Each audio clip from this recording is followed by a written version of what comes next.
Diane Dennis is suing her daughter, Christy Dennis, for fraudulently using her home as collateral on a bail bond. Christy claims she paid her back. Mr. Dennis, this is your daughter. Yes. According to your complaint, your daughter has had a difficult adulthood. She has some children that you are caring for because she had a drug problem for a while and was unable to care for the children. And I assume that you're doing okay now. Yes. You look fine. Thank you. Sometime during that period of time, she gave you the home that she had, and you and the children live in that home. Yes. You subsequently found out that she had used that home while it was still in her name as collateral for bail for her boyfriend. Right. The boyfriend skipped out. The bail was up to several $1,000s. There was a lien on the house for that amount of money, and you want her to pay you back for that. That's correct. Is there a mortgage on the house? Yeah. How much did you pay for it? $115,000. When did you buy it? It would be like 96 or 97? 99. Oh, 99. What's the house now worth? $150,000. So it is appreciated in value. Yes. And when did she give it to you? In September of '03. And are you paying the mortgage on the house now? Yes, I am. Did you put any money down on the house? No, I didn't. So the house is now worth approximately $35,000 more than when you purchased it.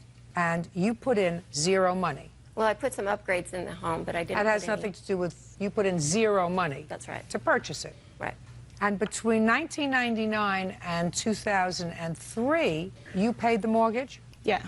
You did not pay the mortgage. Well, I did. It went into foreclosure 3 times during that time. It was because of non-payment. So the first time it was $1,800. That was in '01. She came to me and said, I'm in big trouble. Okay, that was $1,800. And okay. then? A year later, in $1,200, and I paid that. And then I moved in with her. She was having trouble paying her bills and everything. And in 2003, it went into foreclosure for the 3rd time for non-payment. But you were living with her at the time? Yes, and I was giving her my half of the house payment to pay, but she was not paying the house payment. So then we owed $2,425. And I said, well, if you want me to pay it this time, it's no longer your house. And that was in September of 2003? Yes. And when did you actually turn the house over to your mother? September of 2003. And when did you use the house as collateral for bail for your boyfriend? In June of 2004. Well, how could you use the house as collateral? Well, it was still in my name. Well, how could it be in your name if you turned it over to your mother? When did She you kept actually... it in my name. Oh, she can't do that. No, Why did what you we keep it in did your is name? we did a quit claim deed, and we notarized it and everything, but I did not record it at the county recorder's office. Why not? Because I was not anxious to take her house, and she said that she was going to pay me back. And so I put on the letter of explanation on the quit claim deed, I gave her a little bit of time to do that, and said if she did it by a certain date. Miss Dennis. She never did it. Diane Dennis says her daughter, Christy Dennis, owes for a bail lien on her home. Ms. Dennis, if you had recorded the deed, which you, I assume, ultimately did, Yes, I did. then she couldn't have used the house as collateral. That's right. That was my mistake, definitely. It was your mistake. Right. But you're really not out any money because you have a home in which you put in no money and you have equity in the house of over $35,000. Yes, and I've helped her a lot. The only thing I'm not talking about you helping her. And I assume that when she gave you this house, and if there was increased equity of $35,000, nobody paid any federal gift tax on the house. Well, it hasn't been sold. Doesn't have to be sold. She gave you a gift.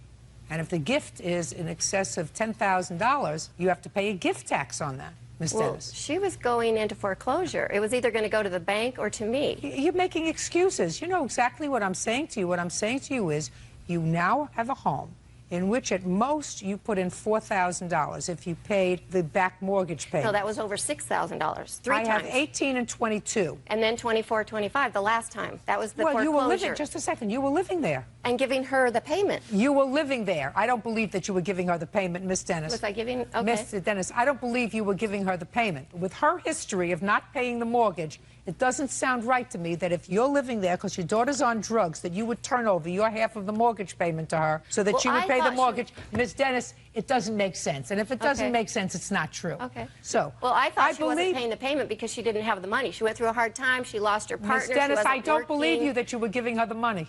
I don't believe that you were living in the house with her to take care of your grandchildren because she was going through a difficult time, according to you, on drugs, and you were handing her over money. I don't believe it. Yeah, well. Well, I don't After believe that, it. after I don't believe it. Okay, after she signed the quitclaim deed, the only thing that changed is that I was now making the payment. Ms. Dennis, you have a house in which you have now $35,000 in equity for which you paid nothing. Your Honor, I upgraded the downstairs. Good for you. I Now you upgraded. own the At house. the time I took the quitclaim deed, she had about $10,000 worth of equity. This has been since 2003 that she signed it over to me. In 2004, she used it as collateral to get her boyfriend out of jail. Couldn't now have that's done the that. only. Couldn't have done that, my dear, if you had taken But the deed. it still changes hands. The only thing is it doesn't give notice as far as I gave constructive notice because I'm living in the house. Don't tell me about constructive notice. You did not give constructive notice to the bail bondsman. Because if you did, then the bail bondsman would not have Well, been. yeah, I found out that about you think a year. you think if you talk more than me, No, you're no. wrong on the law, Miss Dennis. Of course, but Yeah, of course. A year so later, if you're wrong on the law, and if you come to a court, somebody's going to say to you, you're wrong on the law. A certain amount of sympathy, because if you were out money, I would say, I'm you know, out I so have, much I money. have sympathy. Well, that's not what this is about. We're here on one particular issue. And the one issue that we're here to address is whether or not you are entitled to the money that you had to repay to take a lien off your house. Right. And I'm saying to you that it wasn't your house. Okay. Unless you record it, because that's what the law Right. requires, that you record a deed so that the rest of the world knows that this is your property. The law does not require that with regard to personal property, the locket around your neck, the shirt that you're wearing, but the law requires that with regard to land. Right. You chose, for whatever reason, not to do that. She was absolutely entitled, therefore, during that period of time to use her house as collateral. Now, if you're looking for a sympathy factor, there is none, because according to you, the equity that she had built up until 2003 was $10,000. Now the equity is $35,000. So sympathetically, it's here.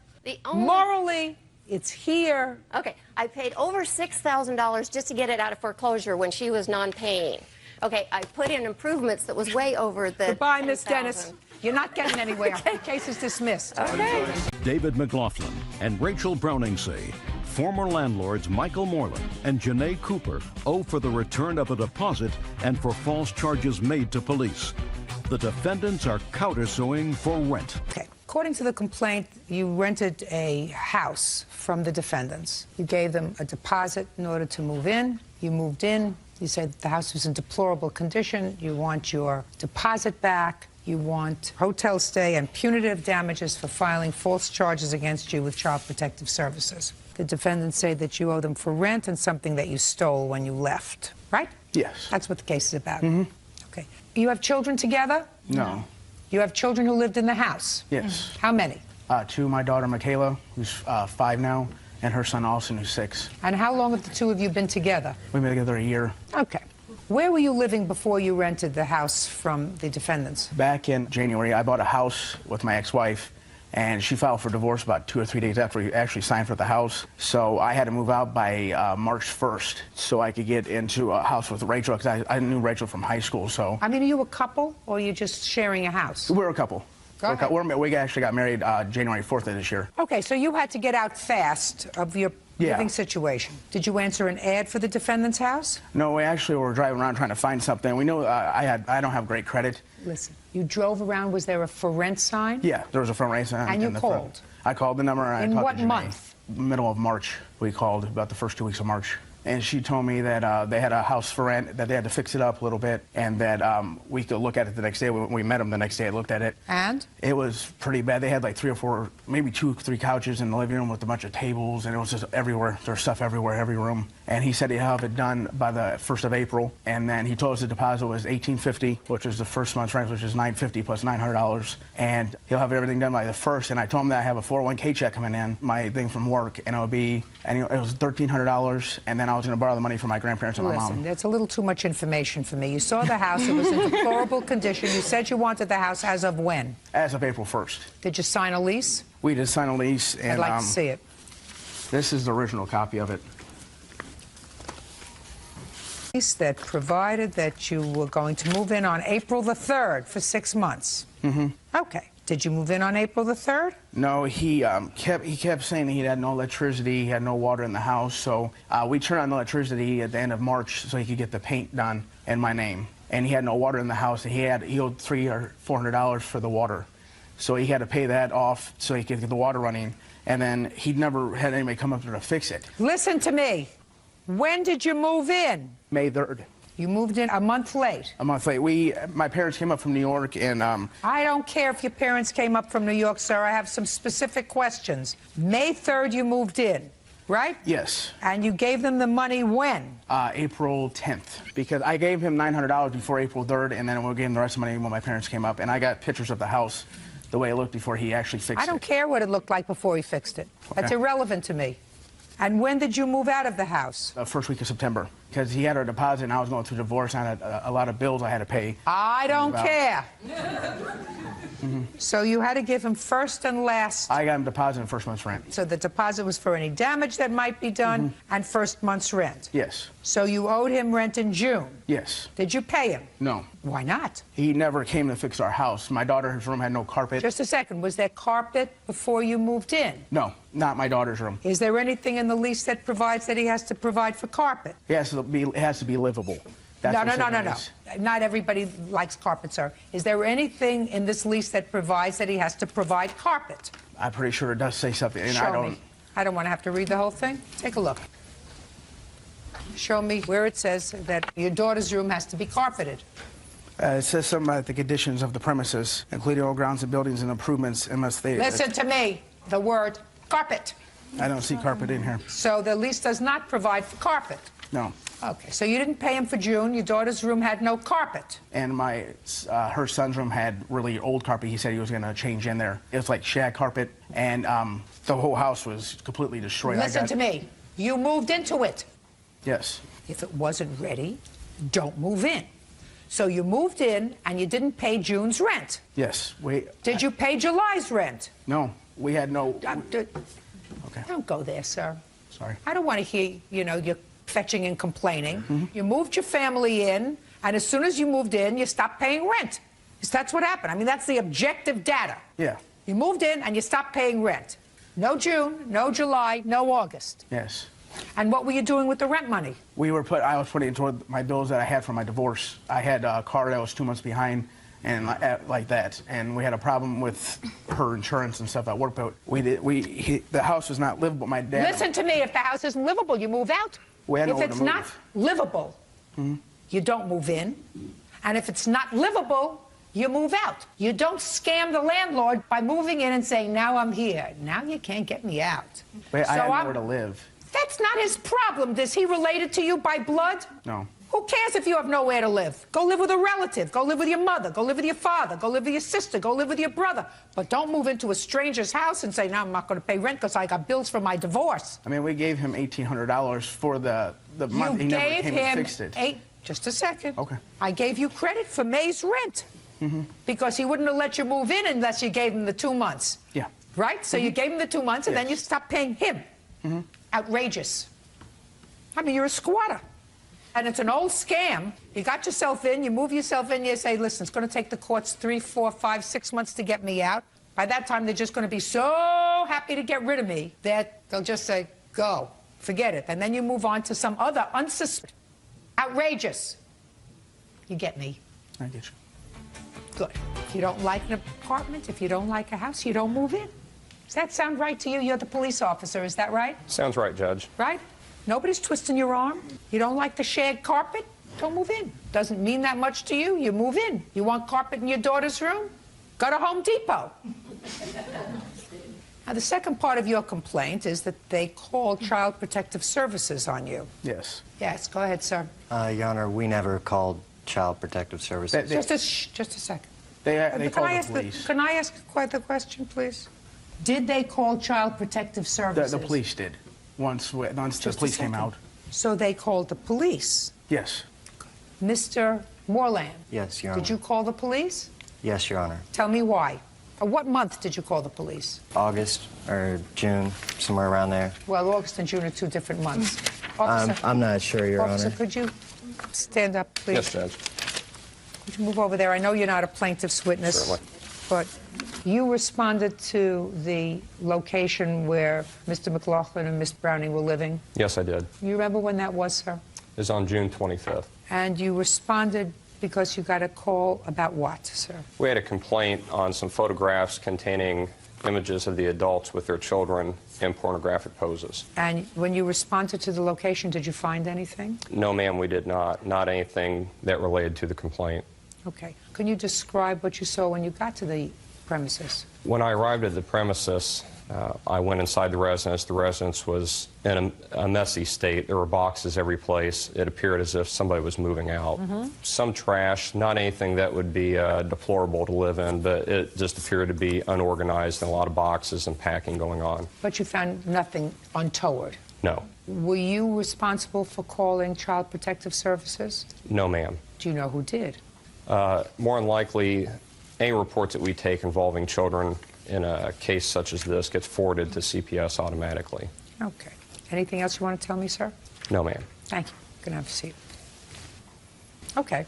What made either one of you believe that there were photographs in there involving children? There was, Your Honor. I haven't heard from McLaughlin for several months, and he didn't pay me for about 5 months, and he changed the locks on the premises, which on the lease it states here that if you don't pay rent or if you change the locks, I have the right to enter the premises. Okay. So I enter the home, and I see in the living room there's mattresses laying on the floor, 5 to 7 digital cameras laying around. Did you, Pictures. Sir, officer, one more thing.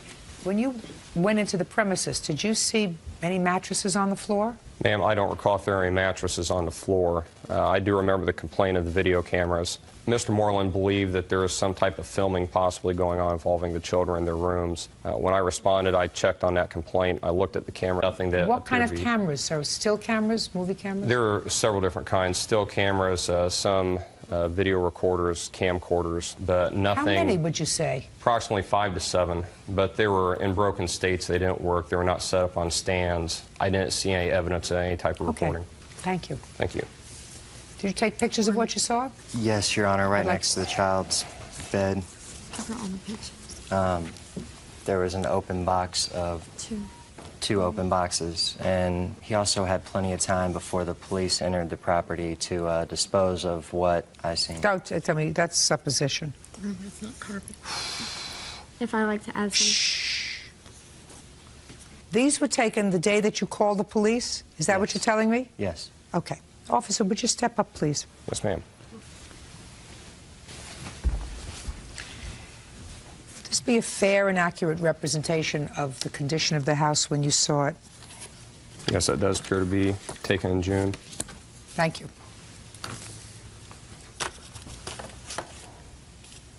Mr. Moreland was perfectly right to pick up the phone and call the police and have them come to at least look into what was going on in that house. You moved in, according to you, on May the 3rd. This house looks like a disaster area, an absolute disaster area. And I'm not even addressing the pornographic material that's there, which, by the way, you acknowledge that you had in the house, but you say it was, in fact, put away so that the children couldn't reach it. Well, somebody reached it. It may have even been Mr. Moreland, but somebody reached it. I'm not even addressing the pornographic stuff that involved what appeared to be young children, which is weird. The condition of the house would lead a normal person to believe that something wasn't right there. So he had an absolute right to call the police, and the police had an absolute responsibility to call Child Protective Services. So your complaint is dismissed. Now let's get to your counterclaim. You're suing for the rent for the Yes, time Your Honor. that they lived there. Rent was how much a month? $950. When did they move out? They actually moved out in October. They did not move out in Right. June. June, July, August, September, October. 5 months. $4,750. Listen, they're scammers. I know, Your Honor. Period. Squatters and scammers. And based upon the photographs that I saw, not very responsible parents either. Now, you don't mind my not going into this grill that they allegedly took? I don't care about a grill. They owe you for rent. And how much did it cost you, Mr. Moreland and Miss Cooper, to get them out? Or did they just move? They eventually just moved, but trying to fix up the house after they left, we had to end up filing a bankruptcy. because of the mortgage and everything else wasn't paid, and that cost us $4,200 just to file that. So you see, when you have a problem with your ex-wife and bills that built up during the divorce, and you go to scam somebody else, what happens is they get hurt. It's a trickle-down effect because they didn't have money to pay the mortgage because you didn't pay the rent and you refused to move out of the house. Perfect strangers had trouble. You ought to be ashamed of yourself, both of you. And I certainly think Child Protective Services should give another look to where you're living now. Where are you living now? Decatur Township. You know where that is, sir? I do, ma'am. Good. Judgment for the defendant on the counterclaim in the amount of $4,700. Claim is dismissed. That's all. Alicia Blanchard claims ex-boyfriend Fred Bray borrowed a large sum of money from her and never paid it back. Miss Blanchard, the defendant used to be your boyfriend, and you claim a series of loans to him while he was out of work in the amount of $4,200. Mr. Bray says that you didn't make any loans to him. Taking out loans, you and your brother, you were pretty flush with cash, and you gave him a couple of $100s when he needed it, but that was about it. So, when did he become your boyfriend? In September. Of what year? 06. Could you keep your voice up? I'm getting old. And when did you make the first loan to him? September 20th of 06. So as soon as you met him, he needed money? Yes. How old are you? 21. And where do you live? In Marysville, California. Who do you live with? I live with my parents. Do you work? Currently, I don't. How do you support yourself? My mother gives me money for gas to look for work, and that's it. Who were you working for in September of 2006? Singular Wireless cell phone company. What were you doing for them? I was a customer service rep. For how long? For 7 months. What were you earning? Around $2,000 a month. Did you file tax returns last year? Yes. How much did you earn? $11,000. Where did you get $4,200 to lend to him? From loan companies. Show me. Hey.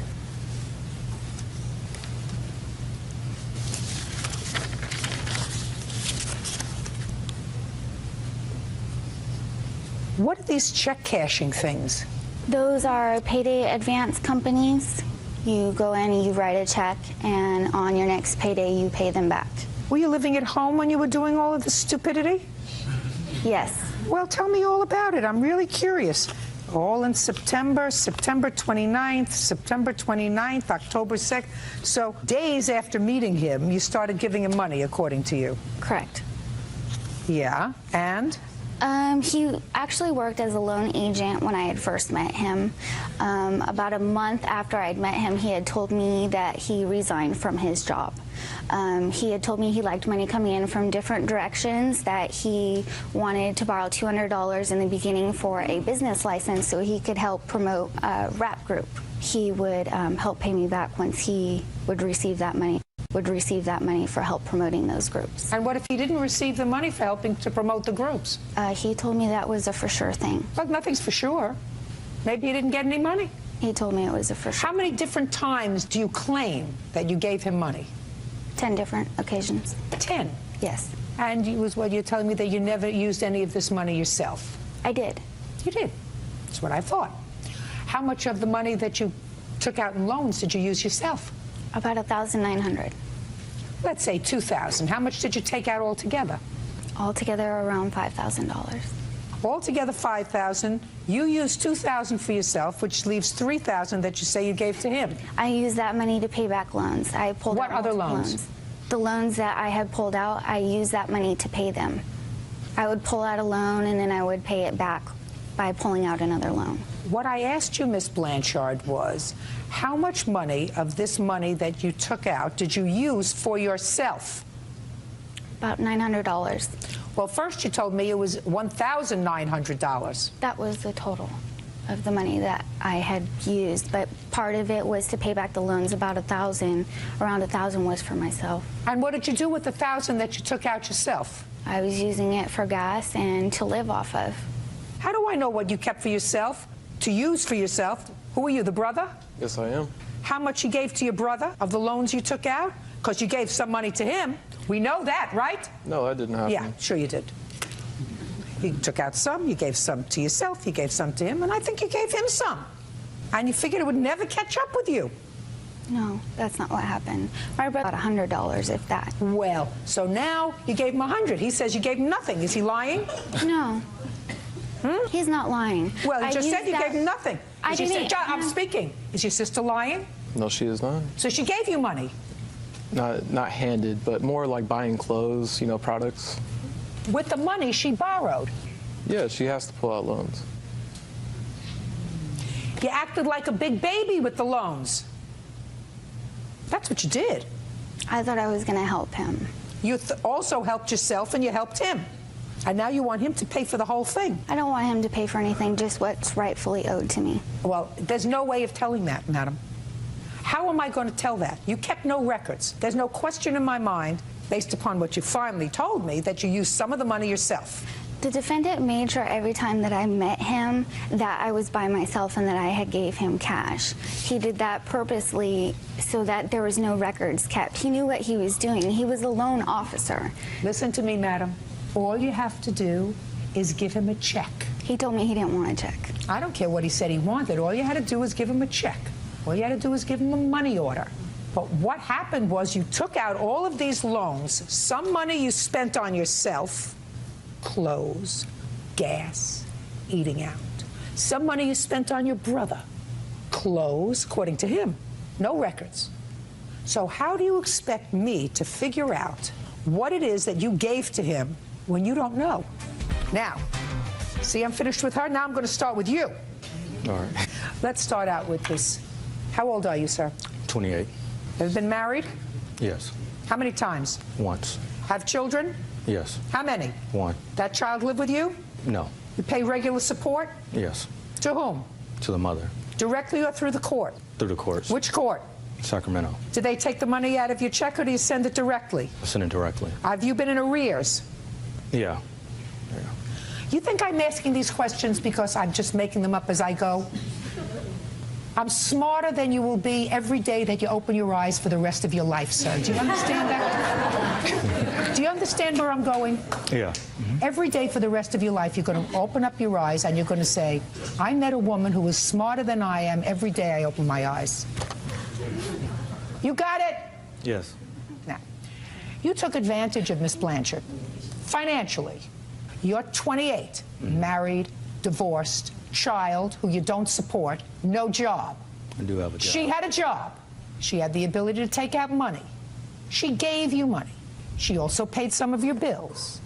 Right? Yeah, she did. That means, sir, that you took advantage of her because you contributed to this relationship. Zero, nada, nothing, nothing. Right. That I can see, at least. Whatever it is, it's well camouflaged. Now, all I want to know from you, sir, is there's no question in my mind that you borrowed money from her. No, I didn't. Mr. Bray, this is not a give-and-take situation, sir. There is no question in my mind that you borrowed money from her and you said, when I get it together, I'm going to give it back to you. When the deal comes through, I'm going to give it back to you. Did she pay your cell phone bill? She did it well on her own. I didn't ask you that. I said, did she pay your cell phone bill? Yeah, she did 3 times. And tell me how it came about, Mr. Bray. You see, I'm an ecumenical abuser, sir. I'll tell you. Tell me how it came about that she paid your cell phone bill. How much do you weigh? 205. How much do you think she weighs? A lot less than you, right? Yeah. She's a lot younger than you are. She lives home with her parents, right? Where do you live? I got my own place. And you've been on your own for a long time. Yeah. You've been to court a couple of times. Yeah. So you're a lot more worldly than she is. Tell me how it came about that she paid your cell phone bill. She went into, we go through the same cell phone company. She went in her own. I didn't even ask her to pay it. She would do it on her own, send me a text message like, hey, hon, it's me, Alicia. I paid your cell phone bill. And she did it up until November. I never told her to go and do that. Just a second. I didn't ask you whether you told her. You know, believe it or not, Mr. Bray, I have had boyfriends in my life. I know that that sounds strange for you to conjure up, right? Strange. And unless one of them said to me, you know, I can't pay my phone bill or my phone bill's overdue or they're going to cut off my phone, I would never have known that they were overdue with their cell phone bill. So if something doesn't make sense, sir, it's not true. Do you get it? Now, you had no job, and you had a cell phone. If you have no job, then you don't need a cell phone. I had a job. I still have a job. I thought you gave up your job as a loan officer, sir. I'm a loan officer, so I get paid 100% commission. I didn't quit my job. I told her the market was slow at the time when we met. So you weren't getting any money? Yeah, I still have other ways of getting money, though. How? I did a lot of promotions for a lot of guys. I don't know if you ever see them guys. Everybody want to be a rap star now. So since they were out there trying to sell CDs, what I did is I started a promotion company. I would come up with ways to try to help these guys market themselves, going into different clubs. And you made a living gigs. at that?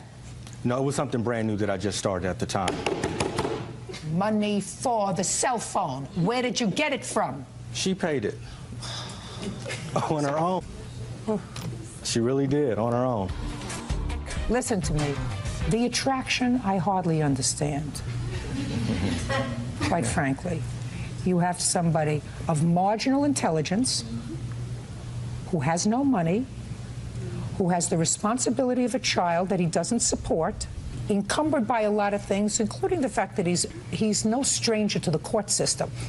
All of these things. And you're a 21-year-old girl who lives at home with her parents. I don't get it. Must be a well-kept secret. In any event, you did a very stupid thing. How many times did you pay a cell phone bill? Three? What were the bills? $50. Each time? Yes. Okay. And how much money did she give you, sir? Not loan you. How much money did she give you? I'll say about 16. 1,600? Yeah. Okay. So far, sir, by your own statement, we have $1,750. 3 months of phone bills and $1,600 in loans. Does that sound about right to you? Yeah, it does. Yeah, I'm going to make it an even 2,500. How's that? Pick on somebody your own size, why don't you? You know, you used to taking advantage of women? And take advantage of her. Sure Get it on you her did. own. Sure you did. Do you think you could pull that baloney on me?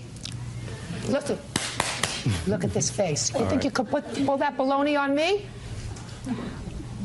You think you could pull that baloney on somebody who was worldly? You know? I didn't pull anything. Oh, yeah. I didn't pull anything. Mr. Bray, I don't get you at all. She does. That was her problem. You owe her $2,500. Get rid of the smile and pay the lady. That's all. David Davis claims ex-wife Jamie Leathers falsely accused him of harassing her. Mr. Davis, the defendant is your former wife, and it is your claim that she filed a false accusation against you, and she was seeking to get a restraining order against you. You were forced to hire an attorney. The case was subsequently dismissed. You want her to pay your attorney's fees and damages. Yes, ma'am. Your former wife says the accusations that she made in the application for the protective order were true, and she says that you were threatening and abusive, and she's going to prove that to me. You have one child together who is now 5. Yes, ma'am. Yes. You've been divorced since when? Divorce was final January 2006. And when did you separate? June of 2004. Reading between the lines of your complaint and the defendant's answer, there has been some acrimonious stuff going on between the two of you, at least in part owing to the fact that you are in substantial arrears in your child support. That's her attention, yes. Yes. I'm reading between the lines, Okay. sir, because I'm an experienced family court practitioner, that if you're divorced, that means you don't like each other anymore. Are you remarried? No, ma'am. Are you remarried? Yes, I am. So, she's not mad because you have a life and she doesn't. She's happy. She's married. Are you happily married? Actually, my husband and I are separated. Not happily married. But we are best friends, and I see him about 3 times a week. All right. But she's not mad at you because she doesn't have a life, and you do. She's mad at you, sir, because you don't pay regular child support. Ma'am, may I? Yes. I agreed to pay child support from the day I left of $600 a month. I've been paying that up until I got laid off in June 11th of 2006. I phoned Miss Leathers. I told her I was laid off, that I could not afford Your Honor? that I could not afford the $600 a month. We could handle it one of 2 ways. Once I received what my unemployment benefits would be, I would give you a set amount every month until I find another job. When did you find, listen to me, when did you find another job? January January of what? of this year. What kind of work do you do? I do aircraft fueling technicians. I refuel aircrafts. I work on fuel cells of aircrafts. How did you support yourself between June of 2006 and January of 2007? Who were you living with? My girlfriend, Patricia, and I was receiving unemployment benefits. So you had no rent? Correct. How much were you sending the defendant between June and January? Well, Your Honor, that requires a figure. They were taking the money directly out of my unemployment benefits. When I told her I could not afford the $600 a month, I told her that I would go back to family court and I would file a petition for modify my child support. Why should you get a modification? I'm no longer making the money I was making before. Nowhere near it. Then get 2 jobs. I have 2 jobs. Your Honor, I have my daughter 12 to 14. I have my daughter almost 50% of the time. That is untrue. If you interrupt him again, it's not going to go well. Okay. Do you understand? Yes, ma'am. You agreed to pay her $600 a month. Your divorce was final in January 2006. According to you, up until January of 2006, you were paying $600 a month because you separated in 2004. Yes, ma'am. All of a sudden, divorce is final, and 5 months later, you say, I can't pay you the $600 a month anymore. Now I need a modification. I was laid off from work. That's fine. You can be laid off from work. That doesn't mean you can't work. When you have children, you have to say, I don't care what I do. I drive a cab, I collect cans, I go to a car wash, I do whatever else I have to do to contribute to the support of my child. Who do you work for? I'm a school teacher. She teaches, she contributes to the support of the child. I have support of the child, and if I can't do it fueling planes, I'll do it doing something else until I can get a job refueling planes. Now, having said that, sir, all I said to you was that's the reason for the acrimony, because you haven't been paying child support regularly. That being the case, she's going to tell me about why she filed this protective order and when. When did you file this protective order, Miss Leathers? The middle of November 2006. And on what basis did you file the protective order? As he said, he and I separated in June of 2004. By the first week of July of 2004, I'm not interested in anything that happened in 2004. Nothing. Okay. I'm interested in anything that happened the 3 months immediately preceding November of 2006. Good. When you filed for a protective order. Okay. Period. August 10th, 2006, I went to pick up my daughter. My mother was with me and my stepfather. He dropped off my daughter and he said, your game is over, Jamie. I've had a private investigator follow you and I have your bank account information. And I looked at my mother and I said, these are the kinds of things I'm talking about. My mom said, you take your daughter, you keep walking. So my stepfather and I walked. Well, I don't know what he meant by that. What did you I didn't know what he meant by that What either. did you mean by that, sir? Your Honor, the man she's been living with, the man she married, this is the whole root of the problem we've been having. This man she met on the internet and moved out here from Chicago. I had concerns about the welfare of my daughter. She's allowing this man to take my daughter to the public restroom. She's Your allowed Honor? this. She allowed. Listen to me. Listen to me. That's not your business. It's my daughter, my 2-year-old daughter. It's not, listen to me. It's not your business, just as it's not her business that you're living with this lady. And the one thing we both care about is our child. And neither one of us would do anything to the child that would cause the child harm. Unless, of course, you have proof that somebody is causing them damage. If she complained to me that she didn't like the fact that when your daughter was at your house, you let her crawl into bed with you and your girlfriend, I would say, that's none of your business. And I'm saying to you, your concerns about somebody that she met, whether she met him on the internet, or she met him in a park, or she met him at McDonald's, are none of your business. I don't, now, Your Honor. All I want to know is, what games were you talking about, sir? I'm talking about the games where she has accused me to this man. Since she met this man, I have wanted to meet him.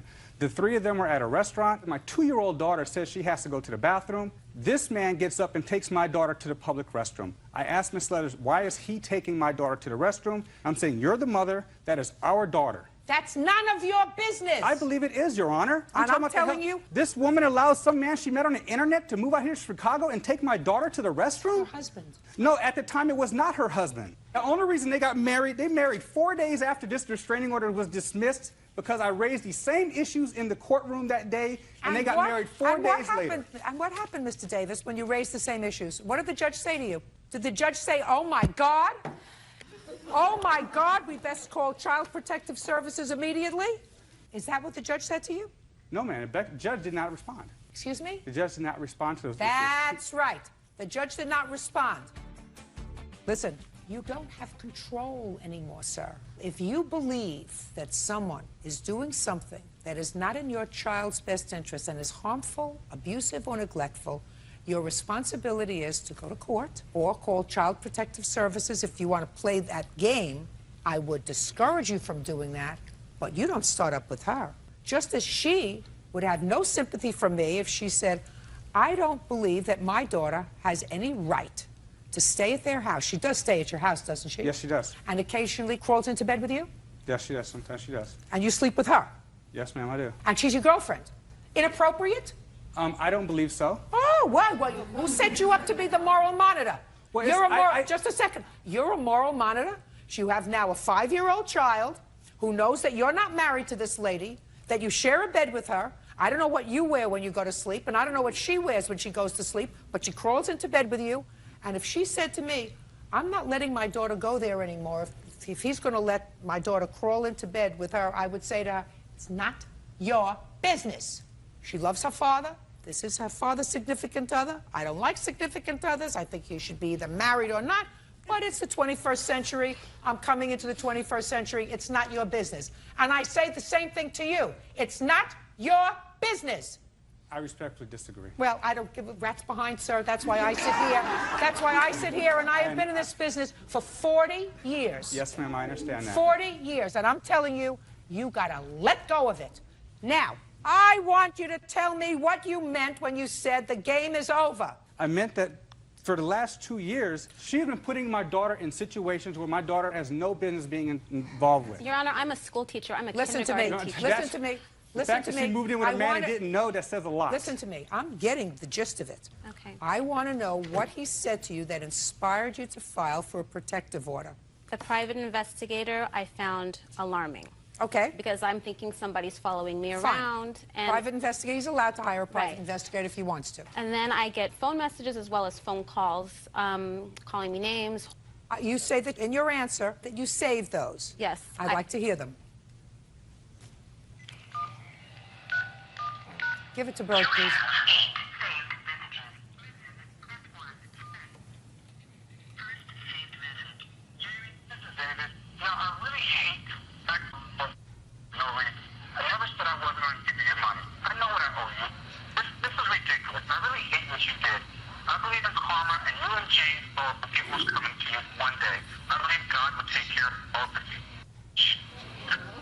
That's it. Okay, so you have one I mean, message. I have to here. message after message after message, but that was the one that I thought pretty much wrapped up. His anger is about the child support.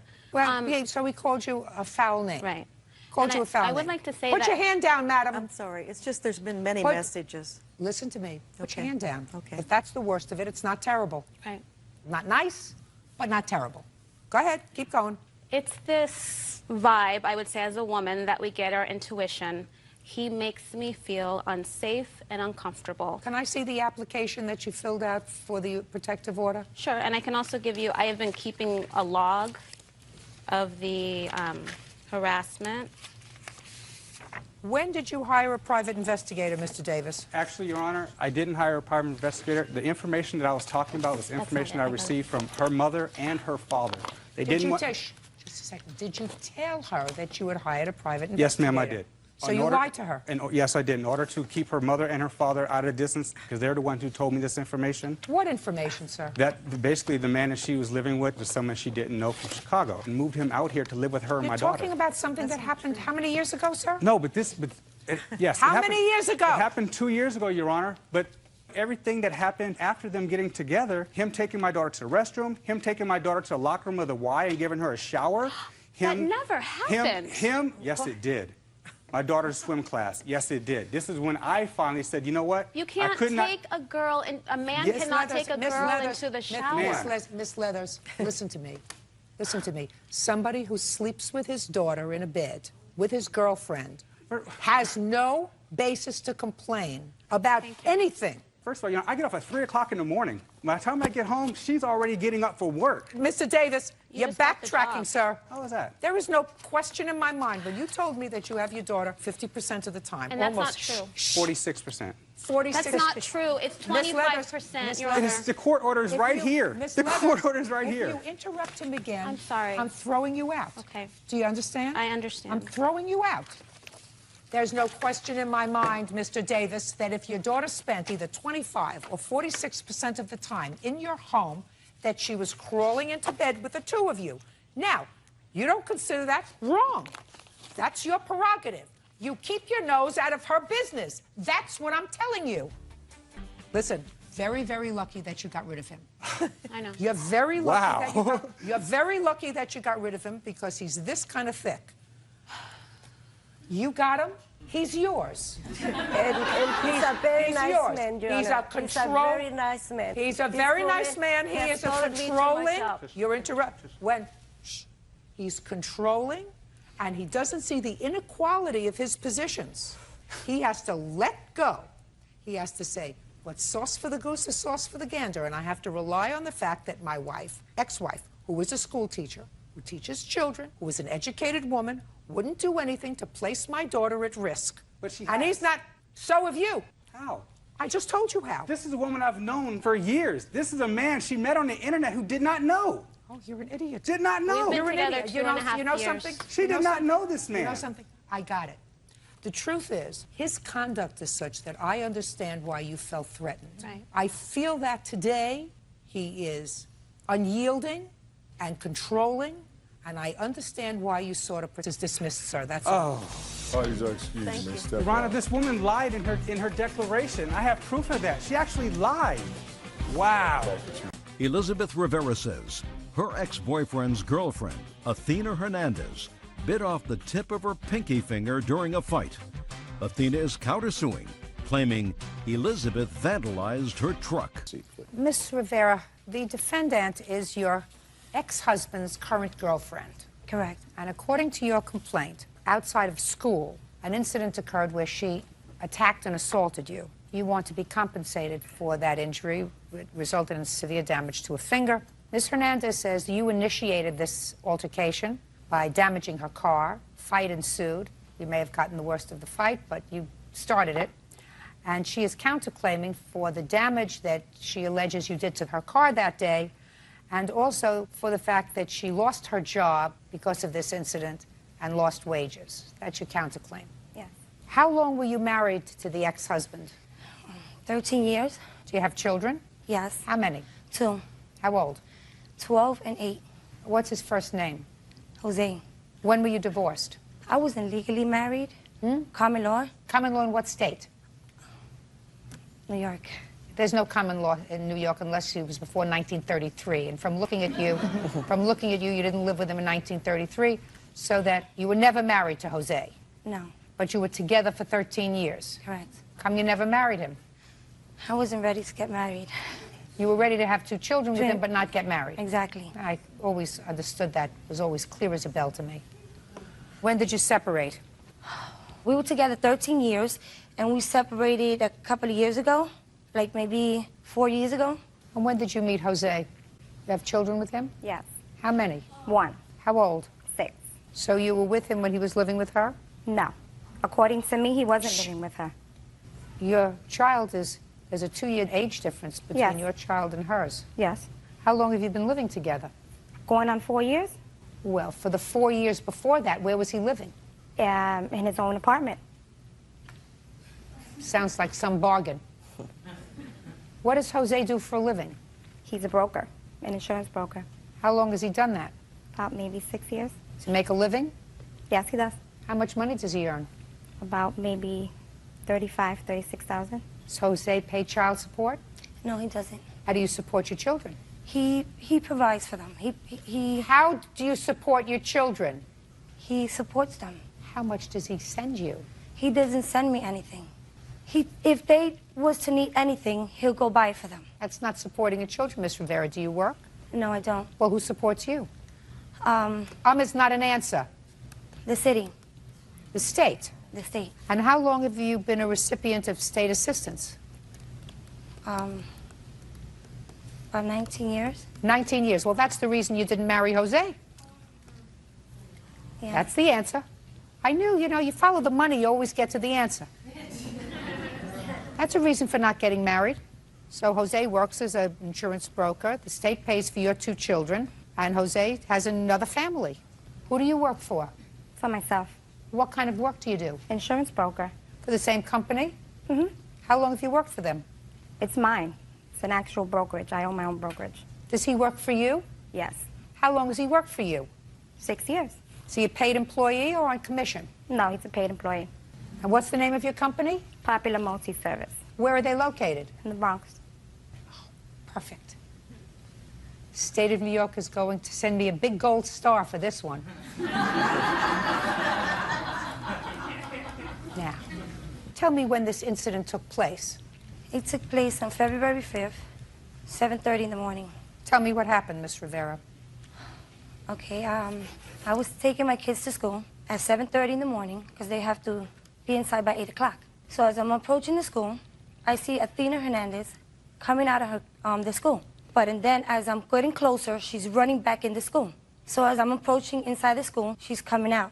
And she's coming out saying a smart remark. Just tell me what she said. She said, haha, I have a car. Go ahead. So I looked at her, I was like, come on, boys, let's keep on going inside. That's not necessary. So I gave them my blessings, I walked them inside, and then I stood about 10 minutes inside. I came out, she's still out there, parked in front of the school. She pulled down her window, she started cursing at me, and she spit at me. So I spit at her right back. And I continued walking home. As I continue walking home, I'm turning the corner, ready to cross the street.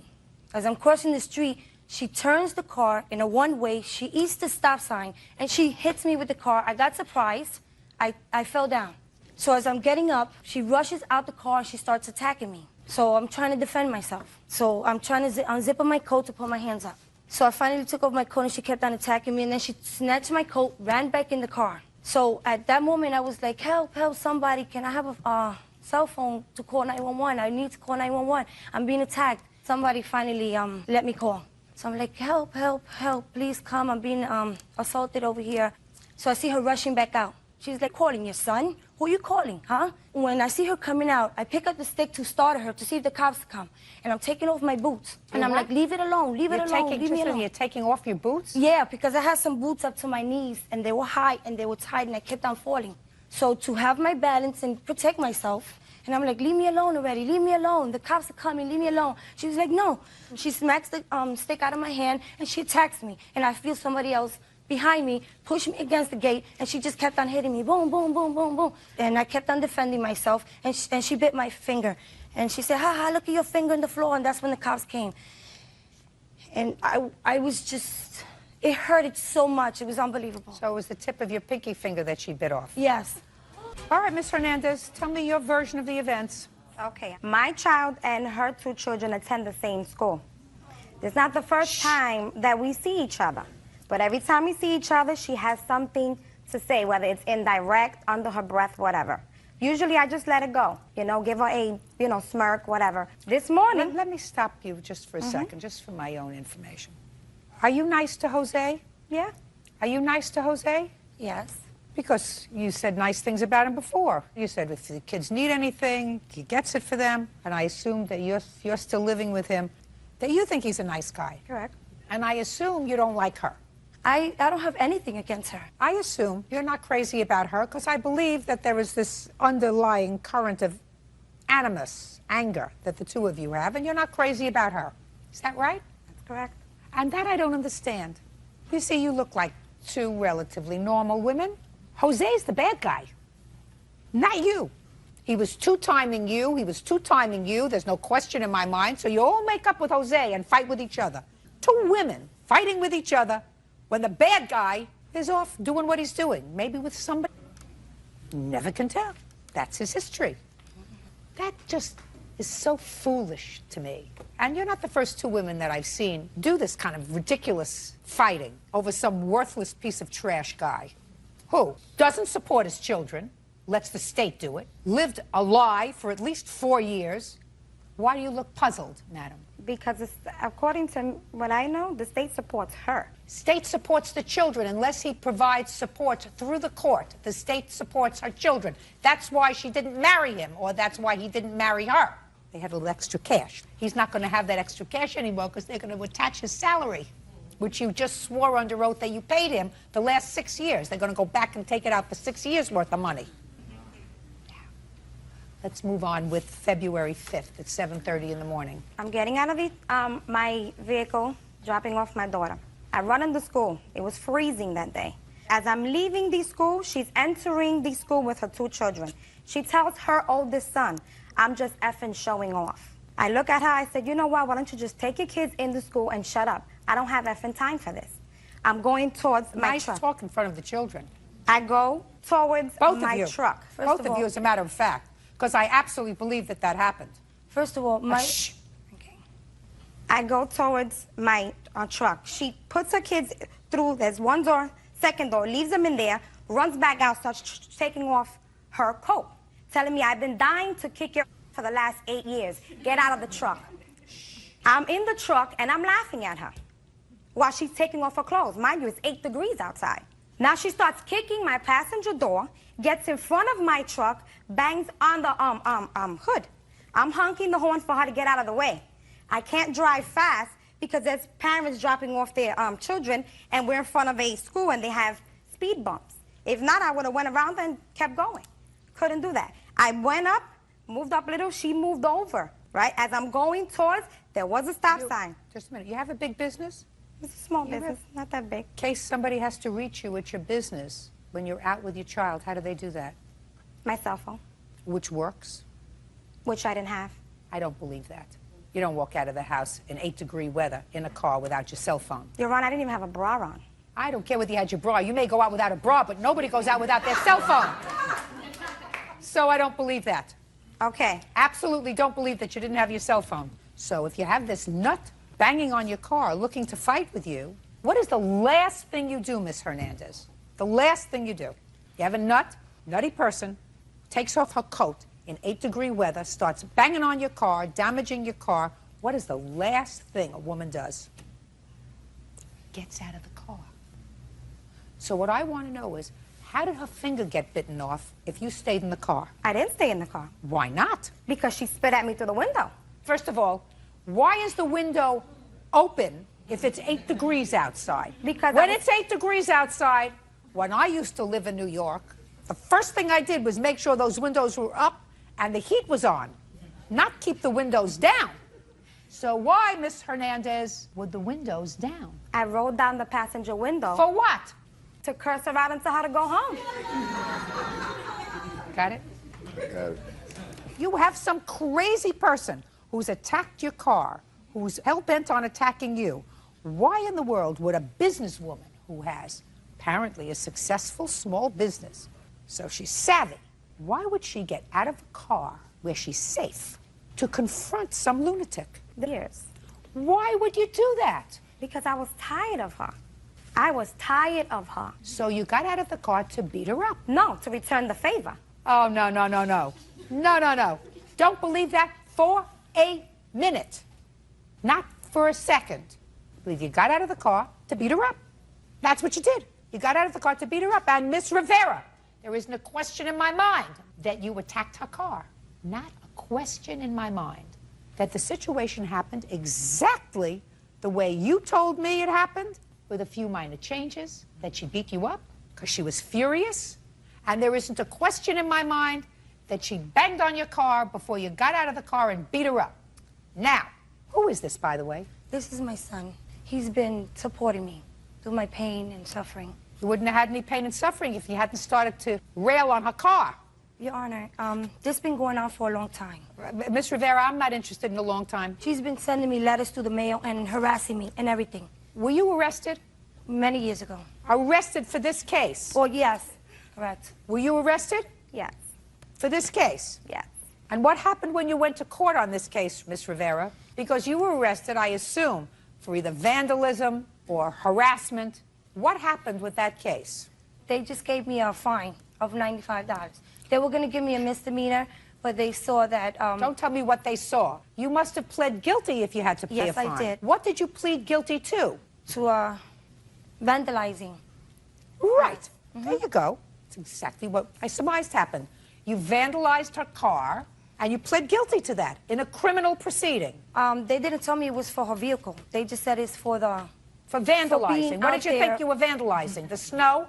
Well, she vandalizing her she car. can't prove that I did anything. Miss Rivera, you pled guilty in a criminal proceeding. Finished. It's over. Now, Miss Hernandez, you were arrested for assault. Yes, that's correct. And what happened with that case? Were you found guilty? Yeah. For assaulting her? Yes. Oh, this case is over. Wish I would have known that before we started. You have to pay for her injuries because you pled guilty to assaulting her. She didn't pay for medical bills. The state did. No. I'm not giving her a dime for her medical bills because she doesn't have any medical bills. But you assaulted her. She has to be compensated for that. And you have to pay for her truck because you started it. Why would I have to pay if she don't have no evidence I did anything to her Oh, truck? yes, she does. Because you pled guilty to vandalizing her truck. Now, you have pictures of the truck? No, I have an estimate. I'd like to take a look at it. And is that the finger that she bit? Yes, and I have the estimate of my finger, too. I don't need an estimate for your finger. You have Medicaid, is that correct? Yes, I do. But Medicaid doesn't pay to fix my finger. Nothing you I can have do to estimate There on is that. absolutely nothing you can do to fix your finger. Absolutely nothing. They cannot reattach it anymore. Yes, they could. I have it here. What they're going to do to it and everything. Listen to me. Not at this stage of the game. Now, you have any other children other than these two children? I have one more, which is Jose. That's it? 3 boys, yes. His father is not Jose. No. How old are you? 20. What do you do for a living? I'm a sales associate at Macy's on 34th Street. And I go to college, John Jay. Perfect. You get along with Jose? Somewhat. Smart. On your claim, Miss Rivera, I am awarding you for pain and suffering $1,500. I would have ordered more, except you precipitated this attack by vandalizing her car. But she also... I'm speaking.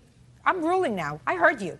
I'm awarding you $800 on your counterclaim to fix your car, which I am deducting from her award.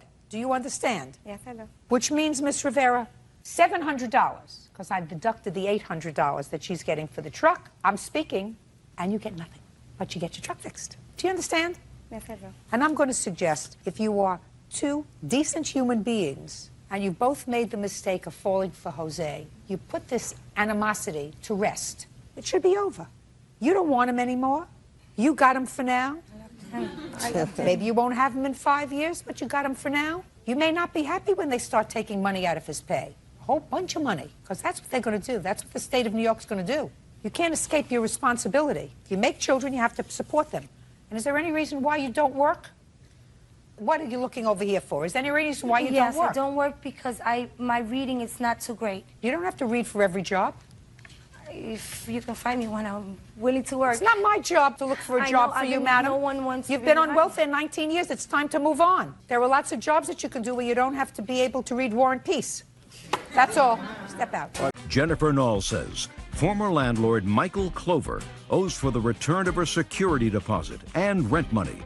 Michael is countersuing for damages to Jennifer's apartment and for lost revenue. Ms. Knoll, the defendant was your landlord. According to you, you moved in. You were forced to move out. You want your security deposit back. You want your rent money back. Plus, you want punitive damages for harassment. The defendant says that you were, in fact, a very difficult tenant, that you caused damage to the property. There was a leak emanating from your apartment. You had a dog that was in violation of the lease, and he is countersuing for those damages. Okay. When did you lease this apartment? I signed the lease in December 1st of 2006. Who was living in the apartment? Me and my 3 children. Were you working at the time? I was not. How were you supporting the children? I had child support coming in, and I was having subsidized housing. The rent on the apartment without the subsidy was how much? $650 a month, plus a $100 utility escrow. And how much were you actually paid? $344 a month. And the rest was subsidized? Correct. When did you move out of the apartment? July 1st, 2007. Tell me why. Michael Clover and myself have had a very tumultuous relationship as far as landlords and tenants go. During my time as renting with Mr. Clover, he's accused me of owing him money several different times. He's came over to my house screaming and swearing at me along with his wife. I've had to have police escorts for him coming into my house. Did you pay your rent on time every month? Every month, and I did prove that to him in April when he sent me an invoice. Can I see that you paid your rent on time every month? That is up through, I believe, April, possibly later. I seem to have checks, sir, for all of her rent with your endorsement on the back of those checks. Correct. So she doesn't owe you any money. Yes, she does. For what? For rent and also for utilities. Which rent does she owe you for? She owes me for July of 2007, and she owes me for utilities. Just a second. Was she living there in July? No. Okay, forget July. Okay. She lived there in June? Okay. Good. Let's move on. I would like to state, within that $344, there was a $25 dog allowance in there. I had told him at the end of December that I was getting my dog back from my ex-husband, and my dog would be moving in there. So right in your paperwork that you have, it shows that I have been paying for my dog also. I want to see the lease. The lease does not include a pet.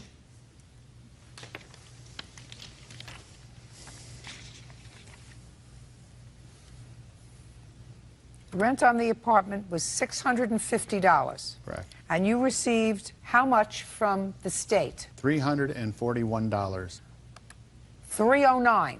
Okay. That's what she should have been paying you. $309. She was paying you $344. She was owing for utilities, Your Honor. The utilities were not divided up to $100 a month until sometime in late 2007. They were getting out of hand because she wouldn't be paying the utilities. The bill was split in half. No, don't speak. And he's talking now. Do you understand? The lease states that they pay the utilities. The utilities included into the month's rent. No, impossible. In January, I paid $244 because that was my portion of the rent, was $244 plus the $100. That's impossible. I mean, plus it's the $100 utility escrow. No, your portion of the rent is $409 I believe he's a month. incorrect in that amount. Your Honor, might I? Is what you're telling me in your sworn testimony? Yes. That you got $341 for her as a subsidy each month. Is that what you're telling me? Yes, Your Honor. Do you have any proof of that? Yes, Your Honor. My rent due was $208 plus the $100 utility escrow. $650 minus $341 is $208 plus the $100. I believe there are only about 3 landlords in our whole area that accept the housing authority stuff, and we really go out of our way to try to help these people. Just a second, sir. You just showed me a check, Mr. Clover, for February in the amount of $431. Thank you. You just showed me a check in the amount of $431, not $331. I apologize. Thank It's $431. Oh. That's what the housing is paying. Thank you. Very different, sir. I'm sorry. So it's $650 less $431 equals $219. That's her share of the rent. Correct. Now, she's been paying $344. She's been paying $100 for the utilities. That would be $319 and $25, you say, for some of those months for the dog. Correct, and that included $344. Absolutely right. She's absolutely 100% correct based upon what you just gave me. There was no agreement for a dog to be there, Your Well, Honor. listen to me, Mr. Clover. Then why did you take an extra $25 a month from her? She was paying erratically all along. Erratically doesn't mean anything. She's paid up. I have her cancel checks that you cashed, sir. You want to dispossess somebody, you dispossess them. You go and you file a notice of eviction, you evict them. That's what you do. But you don't take their money. Okay, so you moved out. What do you want from him? I would like the $650 security deposit doubled because he did not return my security deposit back within the 30 days mandated by Wisconsin statute. Fine. Why doesn't she get it back? Well, Your Honor, first of all, there was at least 3 times that I had called her to ask her about her rent. I don't want to hear rent anymore. Listen to me carefully. Off the rent. She doesn't owe you a penny Not for a rent. problem. Okay. Doesn't owe you a quarter. You were paid your rent. Now, security deposit is what she wants back. She gave you $650 security deposit. Explain to me why. It's very easy. All you have to do is show me pictures. Show me pictures of the damage that she or her children or her dog caused to the property, and I will dismiss her. Okay.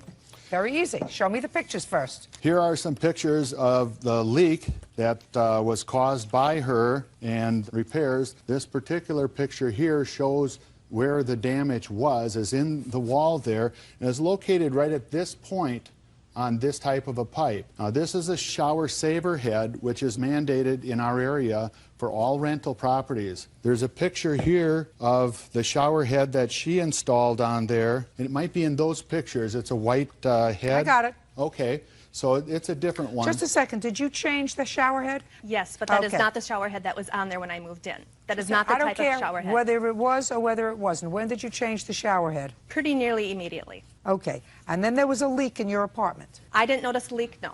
But there was a leak. Apparently downstairs there was a leak. Where was it coming from? The downstairs tenant said it was coming from my bathroom area. Okay. And did you fix it? Yes, I did. And where was it coming from? Well, it was coming from this pipe that came out of the wall, and this pipe here was broken off in the threaded area. I brought this along to... Just explain it to me, sir. Okay. Now, she replaced the shower head. They plumbing broke it when they did that. Shh.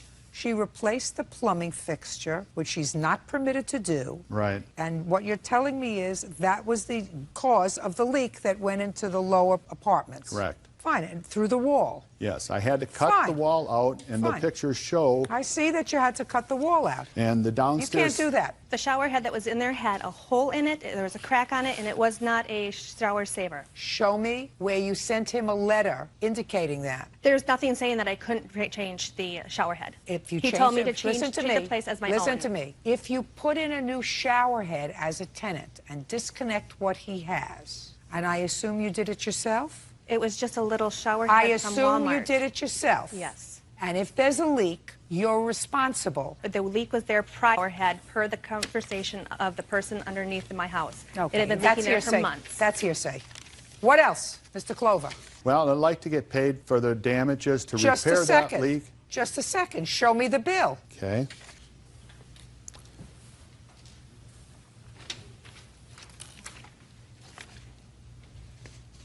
No way.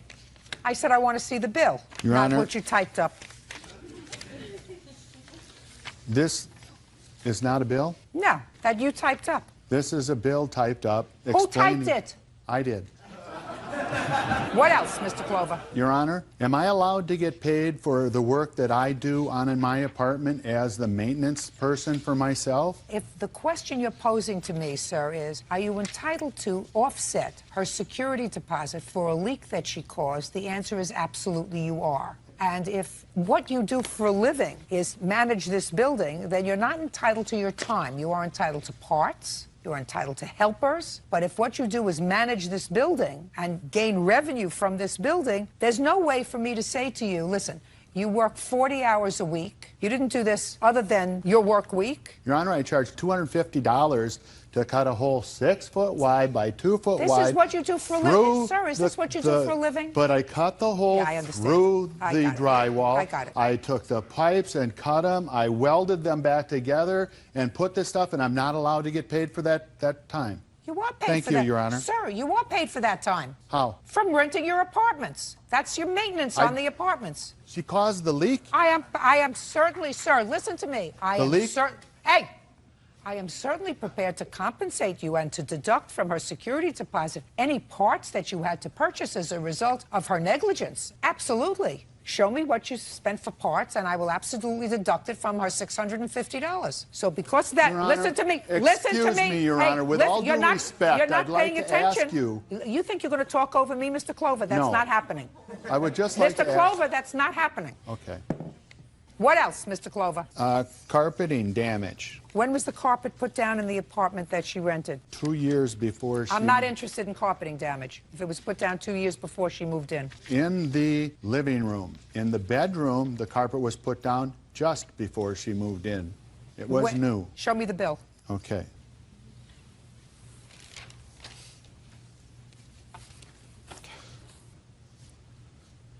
No. Listen to me. What I asked you for, Mr. Clover, you're not following me, sir. Put the picture down. I want the bill for the bedroom carpet. Okay, Your That Honor, you- allow me to explain, please. The place has been vacant since the tenant moved out. I got a letter from her asking to get out of her lease, and I told her that we would happily let her out of her lease if she was to provide us with another tenant to take over the responsibilities. Otherwise, we don't just let people out of their leases. Just, you know, you can get out next month. I assume you're getting to the carpeting, sir. Yes, ma'am. Get there fast. I have other things to do. Get to the carpet. I asked you for the bill for the carpet that you put in immediately before she moved in. I don't have that. Okay, let me see a picture of the carpet immediately preceding her moving in the bedroom.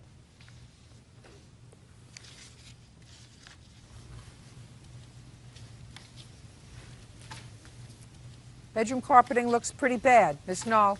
This is the condition that the stove was left in, Your Honor. Let me I see. know that it's going to be hard for me to say that I want $25 to clean the stove out. Do you have any other pictures you want to send up here? May I see this? Yes, this one right here. May I see the picture of the stove, please? Absolutely. Wait. Okay. Yeah. Okay. Your Honor, I would like to mention quickly that this is my own personal stove. I had removed his and used mine and then put his back into the apartment. This is my own personal stove. Did you leave these things in your apartment? The stuff that was there was left there before I moved in. Nothing was left there of mine. Just a second. He took this picture, and I assume you removed the stove. And when you left, you took this stove. Correct. Show me where you took this stove. I can't prove where I took that stove. That stove is now in another apartment with my ex-husband. No, I don't believe you. It is. He I has don't a believe brown you. range Who stove. moved the stove? I'm sorry? Who moved My the stove? father. You moved this filthy stove? I did. I don't believe it. Oh, yeah. Don't believe it. And in Okay. fact, I can say that when we were moving it, it was heavier than sin because I helped. Well, let me tell you something. This That's stove my is stove. Just listen to me. If it is, it's an indication that the place was a mess. No. And listen to me. If it is, if this is your stove, and this is an indication of the way you kept this apartment, just listen to me very carefully, madam. When I agree with you, I agree with you. When I don't agree with you, I don't agree with you. I told you, you're futzing through your papers. If this is an indication on how you keep your apartment, you kept your apartment messy. That's not a sin to keep your apartment in a messy state. But if this is an indication of a stove that you took with you, and gave it to your ex-husband, and why you would want to give this piece of crap to your ex-husband that you kept like this, I have absolutely no idea. Also, the carpet was clearly stained. It was stained when I moved in. I asked Mr. Clover several times to provide me Show proof me- of the previous tenants' move-out Show record. me the letters that you sent him about the carpeting. Not about the carpeting. That's all I asked you. I said, show me a copy of the letter you said about the carpeting. I don't have anything for the Right. carpeting. I have something for him claiming that I wanted to see why he was charging me what he was charging me. I also have something Well, clearly stating that this was not a I marriage wanna made in see- heaven. Madam, you paid rent and you lived there. I want to see what Listen the to me. You ex-landlord, paid the rent. ex-tenant paid. You paid rent and you lived there. And I admit And you that do. the boys' bedroom carpet was messy. And listen to me carefully. But it was not new when I moved in. Listen to me. You created a certain problem in the apartment through your own negligence. You are not getting your security back. End of discussion. What's next? Mr. Clover did turn me into the child welfare. I have a showing here that I did not have. There was unfounded. My house was not messy except for the stove and a coffee pot. Very good. Not interested. What else? I want my 12 days rent back from December. I was not able to move in until the middle of December due to the inability You don't to get move it. You lived there until July. If you didn't want to move in, don't move in. What I else? couldn't move in due to What the else? apartment's condition. What else? I could not move in due to the apartment's What condition. else? You're not getting it. You lived there December, January, February, March, April, May, June. If you didn't like the circumstances, tell him. Tell him. I did. I'm I asked leaving. several times, Tell and it him was condemned by the health department. Then you shouldn't have moved in. You should have moved back with your father. I What would else? have liked to, but I have 3 children and What I need to have else? a house. I'm sure he loves his grandchildren. What else? What else? That's it. You paid $200 a month rent for this apartment. The citizens of the county where you live paid the rest. You're not getting any money back. What else can I do for you? Nothing. Good. Now, listen to me. You've got her $650 security deposit. Yes, ma'am. You're going to have to make do with that to fix anything that you want That's fixed as a result of her tenancy. That's fine. We Your understand each other? What else do you want? I would like $650 a month for lost rent and revenue up and through whatever is allowed by our state, which is $5,000. Why? For what? Her father is a police officer, and the day that I came over there to fix the water leak, and she was screaming and stuff at me about how mad she was about having to pay a $25 late fee for her rent. Then her father came around the corner with a gun on his side, and he had his hand on his gun, and he was in a hurry running up towards me with this gun. He had a mechanic Just blue a second. shirt on. What does this have to do, sir, with lost rent? Father and her got together and had the city of Altoona go ahead and send me a letter saying that I could not operate that as a rental house anymore because it was in a commercial location. Sir, listen to me. Listen to me. Yes. If the city where you live does not allow you to rent, it's because they blew the whistle on something that they felt was improper, and you think that they have motives, which were ulterior motives, because she wanted out of her lease. If that's what you're telling me, it doesn't make any difference. If you're not allowed to be a multiple dwelling, you're not allowed to be a multiple dwelling. And I don't care whether they had good motives or bad motives for reporting you. Anyway, you have your $650. You, on the other hand, have nothing. You had a place to live. You live there. Goodbye. Good luck. Thank you very much. Terrell Taggart claims ex-fiancé Travis Miller owes for false allegations of assault, money taken from a joint bank account, and his share of wedding expenses. Miss Taggart, you and Mr. Miller were engaged to be married. You have a child from a previous relationship. Yes, I do. And the three of you live together. Yes. There came a time when that engagement and that relationship terminated. You were in the process of planning a wedding, and it is your claim that Mr. Miller owes you for a whole host of things. First, false allegations that he made with regard to an incident where he claimed that you bit him and assaulted him, emptying out a bank account that was yours, not giving you property back that belonged to you, and wedding expenses that you paid for. Mr. Miller says he doesn't owe you a dime. He also paid for wedding expenses. He says the allegations of assault were absolutely true. He doesn't have any property that belongs to you anymore, and he really wants you to move on with your life because he says that his life has been made unbearable by you and your family, who have embarked on a constant course of harassment, including filing of multiple lawsuits. Yes, so far, is that correct? Yes, Your Honor. Okay, when did this blissful relationship commence? We got engaged on September 16th of 2005. Were you living together at the time? We didn't move in together until the next month.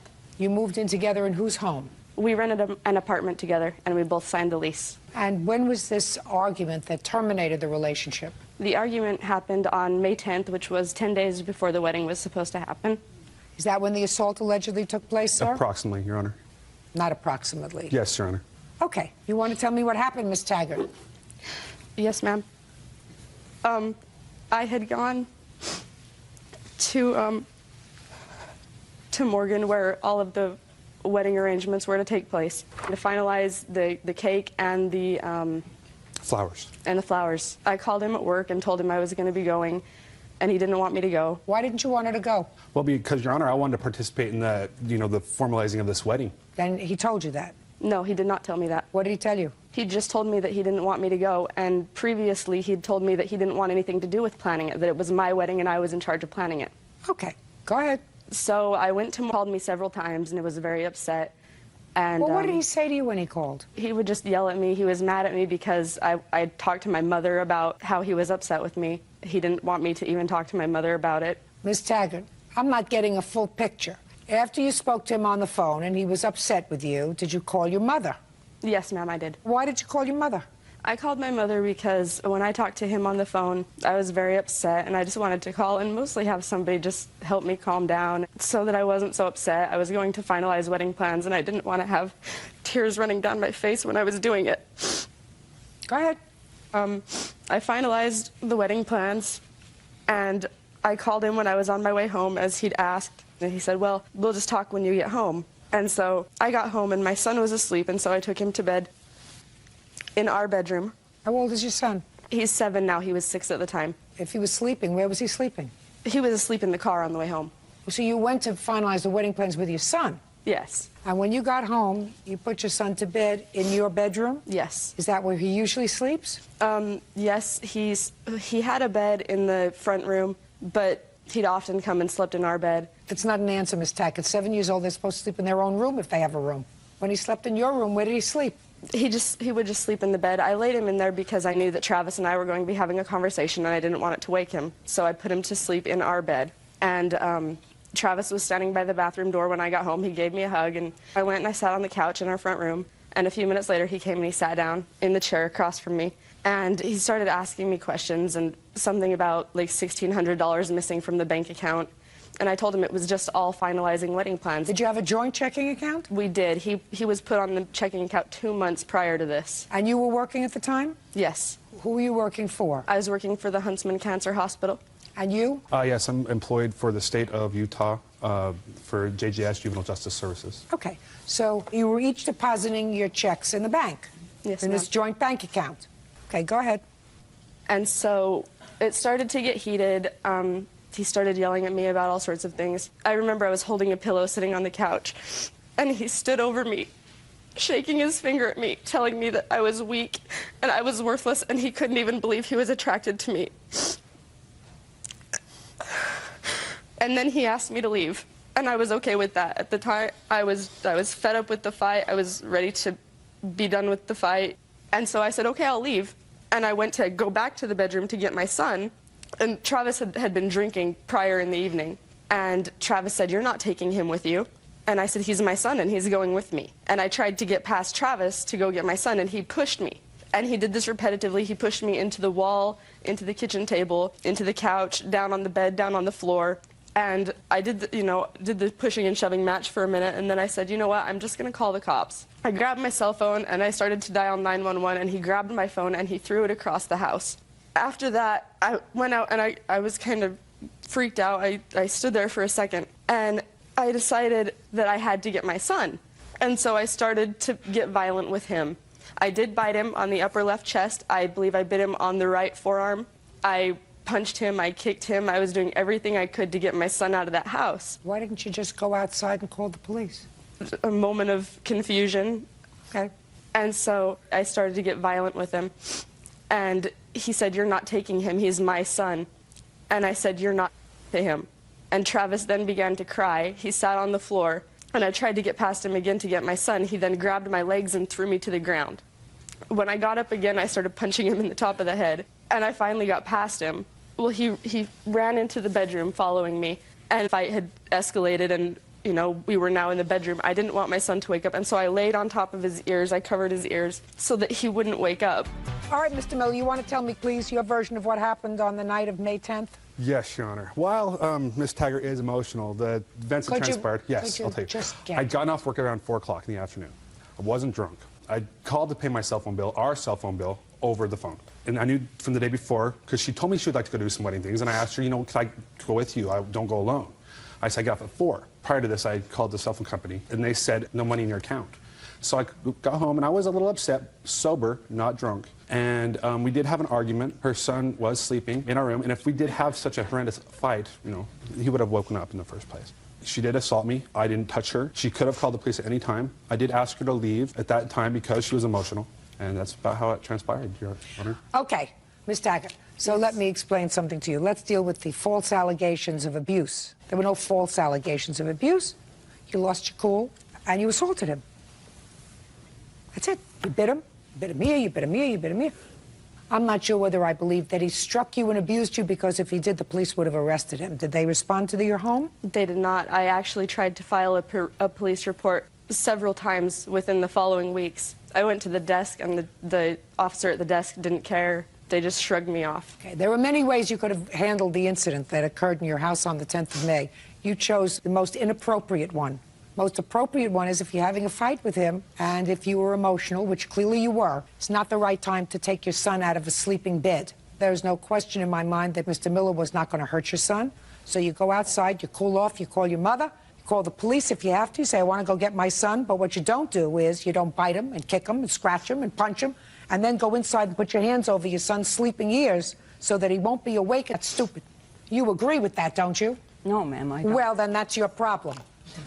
because that's the right thing to do if you're a reasonable mother. Your daughter is emotional. She's your daughter, isn't it? Yes. Your daughter is emotional, and the truth of the matter is, on that day, May 10th, based upon what she told me, she did the wrong thing.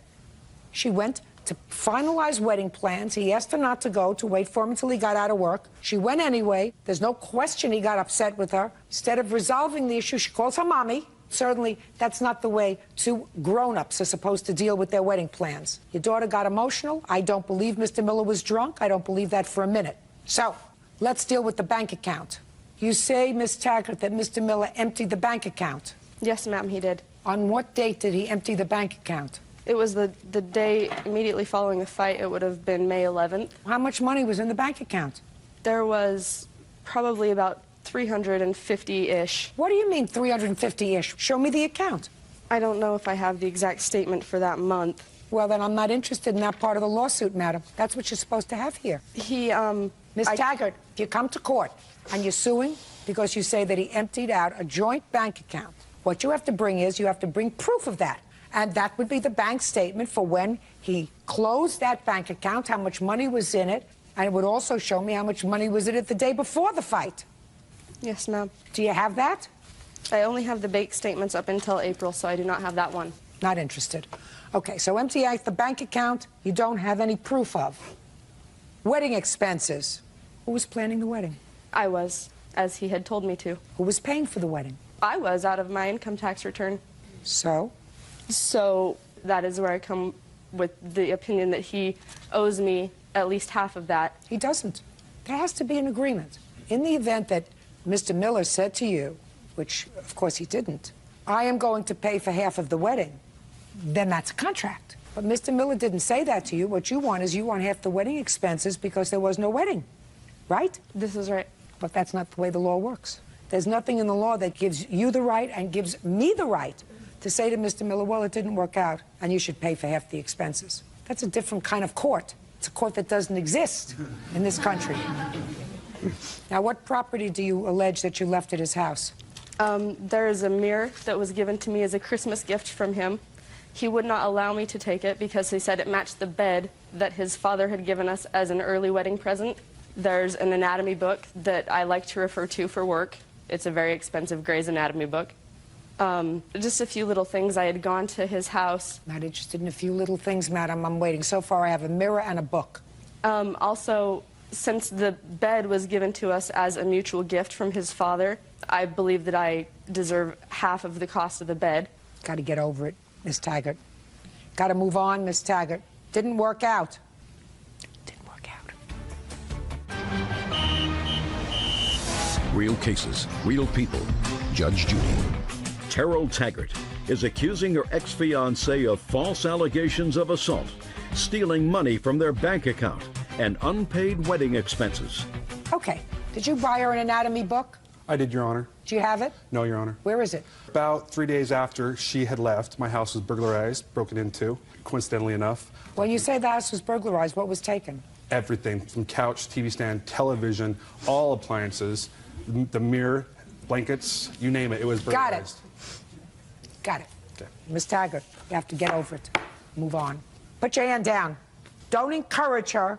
Encourage her to move on. I have encouraged her to move on. Good. Move on. It's over. Find somebody else. Devote all of your energies to something else. It's finished. Case is dismissed. That's all. Cynthia Aseltine and her daughter, 19-year-old Danielle Ireland, are suing Cynthia's former landlord, Sidney Neese, for the return of a security deposit, moving expenses, and damages from an assault. All rise. Now it's case number 40 on the calendar in the matter of Aseltine Ireland versus Neese. Parties have been sworn in, Judge. You may be seated. Sir, have a seat. Who is Miss Ireland? I'm Miss Ireland. Aselton? Aseltine is my mother. Miss Aseltine, according to your complaint, you, not your daughter, but you, rented a room from the defendant. Yes, ma'am. And you found that room on something on the internet called Craigslist? Yes, ma'am. And signed a month-to-month lease. I did. When did you sign that? March 1st, 2007. Where had you been living before that? I was residing in an apartment which I shared with my daughter, and she decided to move out on her own and get her own apartment. So I thought it would be good for me to move into a place where I could save a little money, maybe meet some new people, until I was able to purchase my own home. How long had you been renting rooms? I've been renting rooms for about 4 years. What kind of property do you have? I have a home in Elk Grove, California. How many bedrooms? 5 bedrooms. How many tenants do you have? Currently 1. How many tenants did you have when you had Miss Azeltine? Just myself and Cindy. And it was a month-to-month tenancy? It was.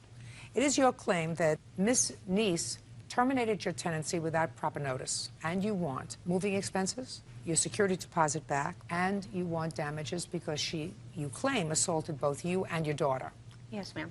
Ms. Niece says that you are not entitled to your security deposit back because you promised that you were going to stay through April, and you didn't. It is her claim that you actually assaulted her.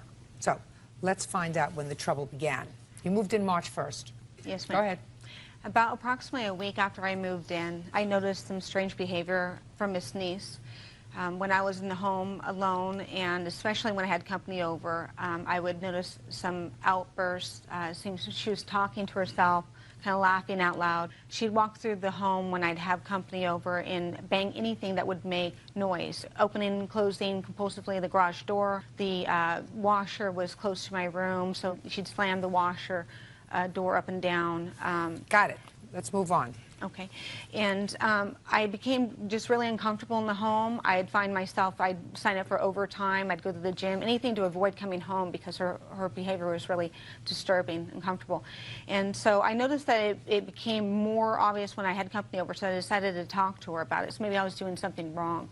And so I came home, and so I knocked on her door. She didn't answer, so that's when I called her cell phone, and I found that she was actually at home in her room. And she came out, and I had a conversation with her, and I said, is there something bothering you, lately? Because I've noticed that you've been slamming things around, banging things. And her response was, bang? I don't bang. Bang? I don't bang anything. I said, oh, okay. Well, apparently, when my boyfriend's over, does he make you uncomfortable? No, I don't have a problem with your boyfriend.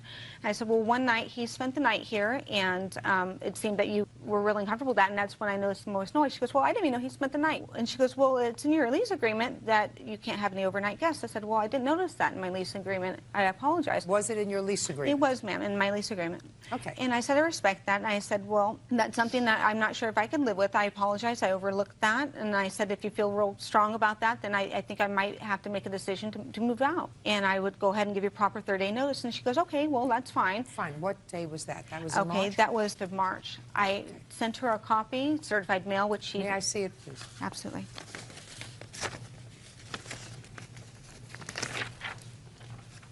That was sent regular mail as well as certified mail, which I have a receipt there. Ms. Niece never picked up the certified copy. Okay, and you received this letter terminating her tenancy? Yes, I have it right here. Good. So what happened? Okay, so things were a little still uncomfortable in the house, so I decided to avoid her as much as possible. About a week after giving that notice to her, I came home and found that she was interviewing another tenant, which I gave her the privacy. I had went and cleaned up and got ready to go back out again. I haven't She then you have a turn. Okay. Right now, plaintiff is talking. Okay. Go ahead. After I had finished and cleaned up and the person had left, she had come and spoke with me and said, okay, well, when are you going to be moving your furniture out? I understand, I received your 30-day notice. And I go, well, I can start putting it in storage soon if you really need the space, because she was saying that she wanted to offer that space to the tenant. She goes, well, that's your right to keep it there for the remainder of the month. And, things seemed to be okay then, but she was still exhibiting some behaviors that I just didn't feel that. I understand. You were moving out for a reason. Keep going. Absolutely. And so I had received a phone call on March 31st. I was at the gym, and I received a message from Miss Niece. And on the message, she says that she's demanding that she have a face-to-face meeting with me and discuss the 30-day notice agreement and finalize me moving out.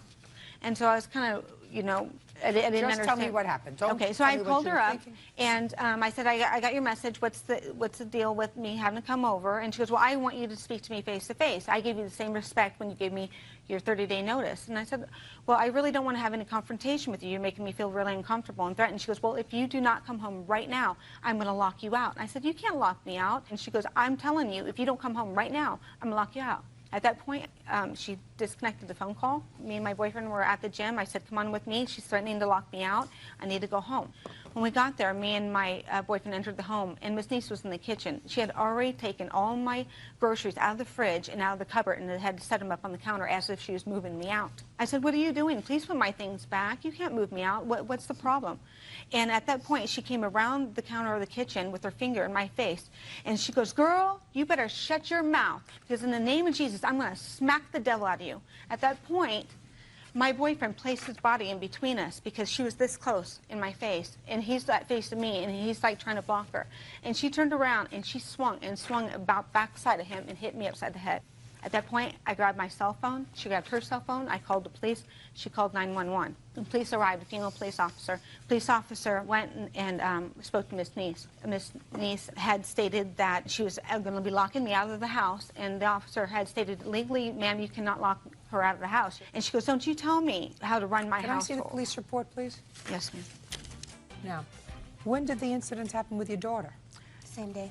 Same day? It was a little bit later on that day when I had came. The police officers had actually left at a certain point, and my mother had called my boyfriend and get a U-Haul to get all of her things, and we both ended up showing up at the exact same time as my mom with the U-Haul, and that's when I arrived. And what happened with Miss Niece? Well, we came into the house, and she was in her bedroom, had shut the door, was in her bedroom, like the police officer told her to stay in the room. I went into this little front area that was right next to her bedroom door and started to grab furniture. And I grabbed this big glass top that was to one of my mom's coffee tables, and I started going out. And then Miss Niece came out of her room and was really mad and angry, and was directing a lot of anger at myself and at Ryan, saying that he didn't have any right to be in the house, and that was saying something about how we couldn't go through the garage door. She was telling us we had to go through the front door for some reason, and I was standing on my way to the garage door.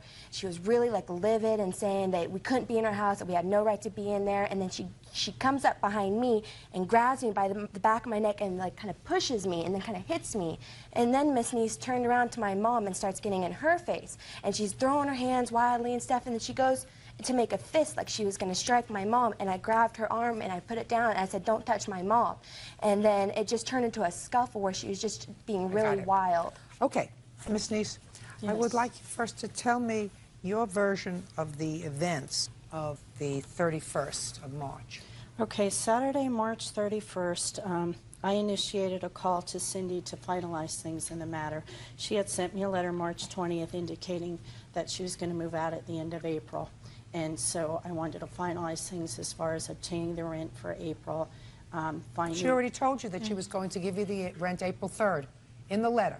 Right. In my lease, it indicates, in the initial agreement that we signed, it indicates that if any rent is not paid time or in full, that they will forfeit the security. That's in item number 2 in our What lease. difference does that make? She already said, "I'll pay you your rent on April 3rd. It's in her letter that she sent to you. Because I just like to do things decently and in order, so... This is decently and in order. You called her on her cell phone.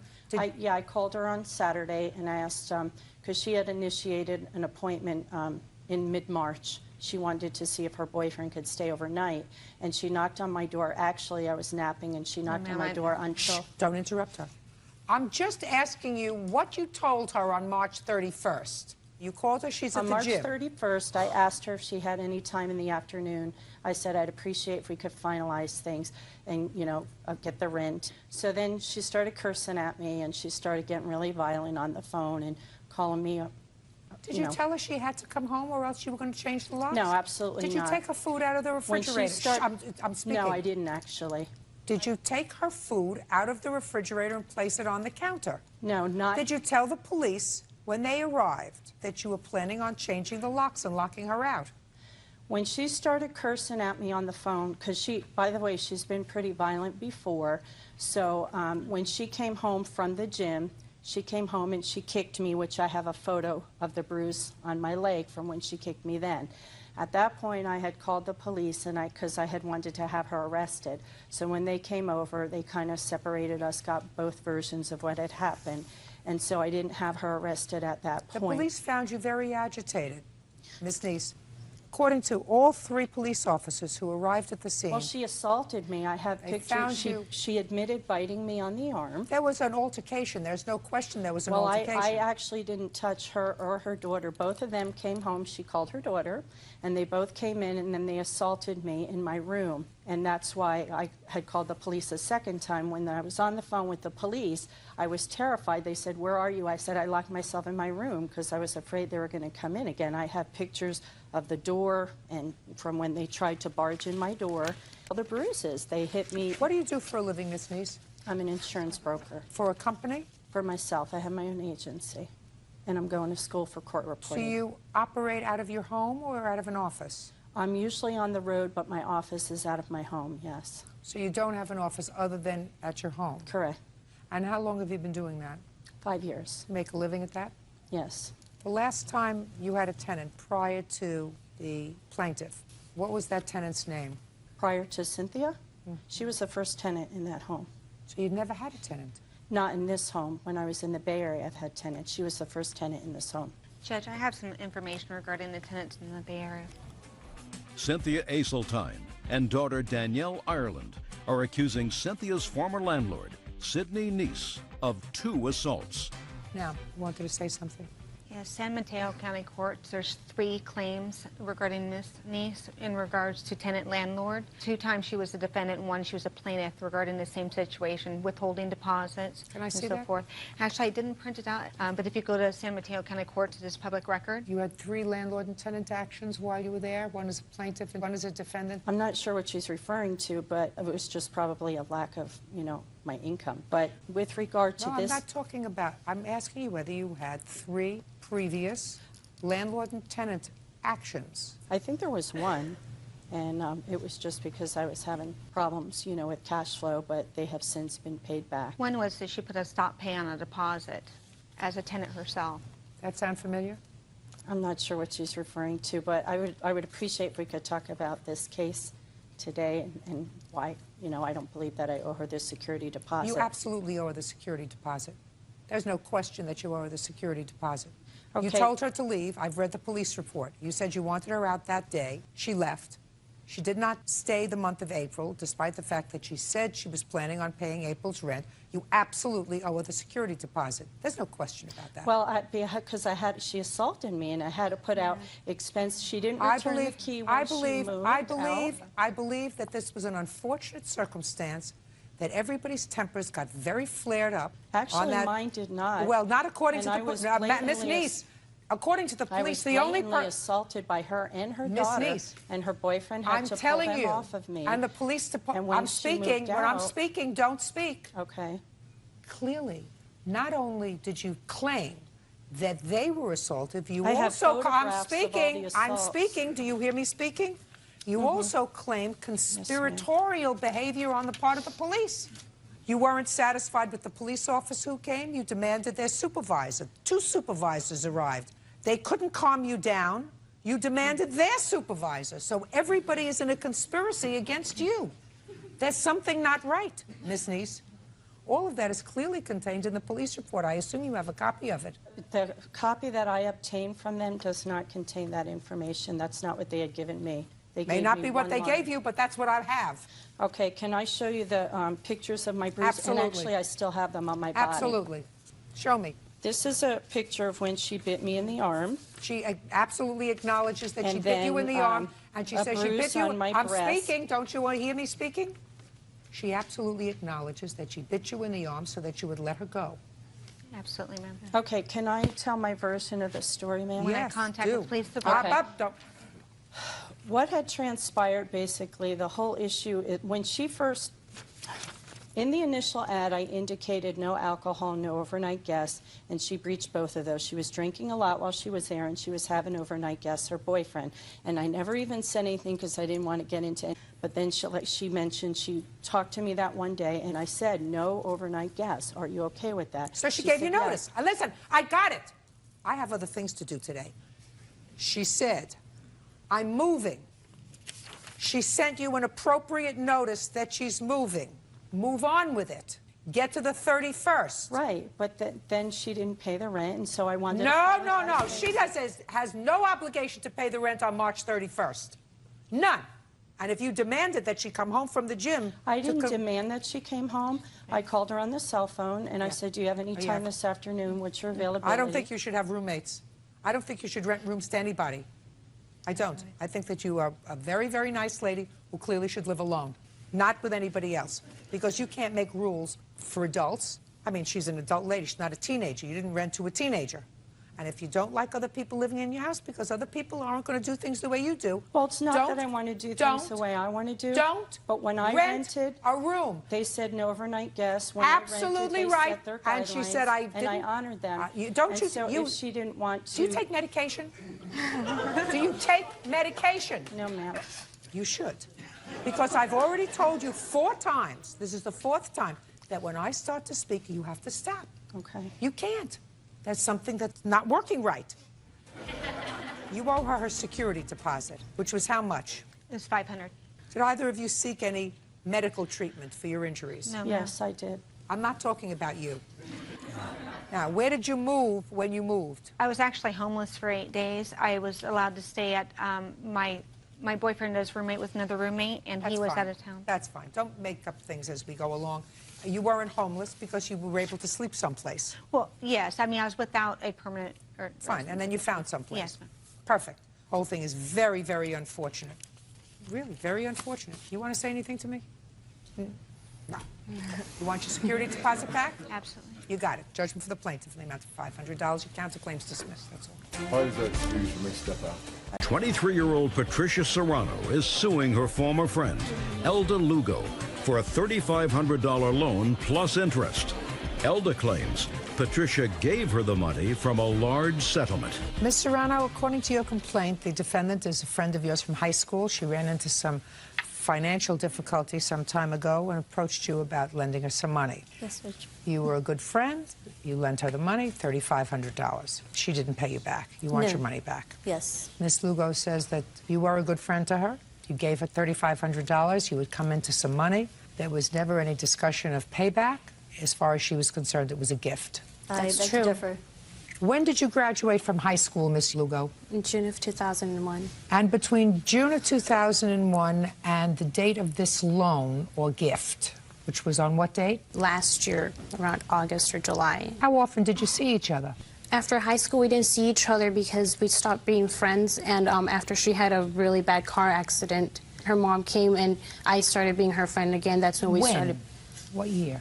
I honestly do not recall what year she had a car accident. What year? It was in 2002, Your Honor. Now, tell me about the day you approached Miss Serrano with your money troubles. I did not approach her. I was just telling her my problems that I had with my family. Shh, I don't. Listen, if you interrupt again, I'm going to dismiss your case. Do you understand? Yes, sorry.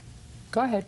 I just told her I was having really hard times with my parents. I was having a lot of financial problems. What kind of financial problems were you having, Miss Lugo? My mom stopped making the payments, so they took my car from me. How old are you? 23. Why was your mother making your car payments for you? Because we're both on the loan, and I was giving her the money. She was making the payments out of her account. Who were you working for at the time? Bay Cities National Bank. So why weren't you paying the money directly? Because that was just an arrangement that I had with my mom. Your money? I'm not saying she stole the money. I'm just saying that she wasn't making the payments, and they took the car from me. So you're saying that if you gave your mother the money and your mother wasn't making the car payments, She was using it for something else. That she stole your money? I guess.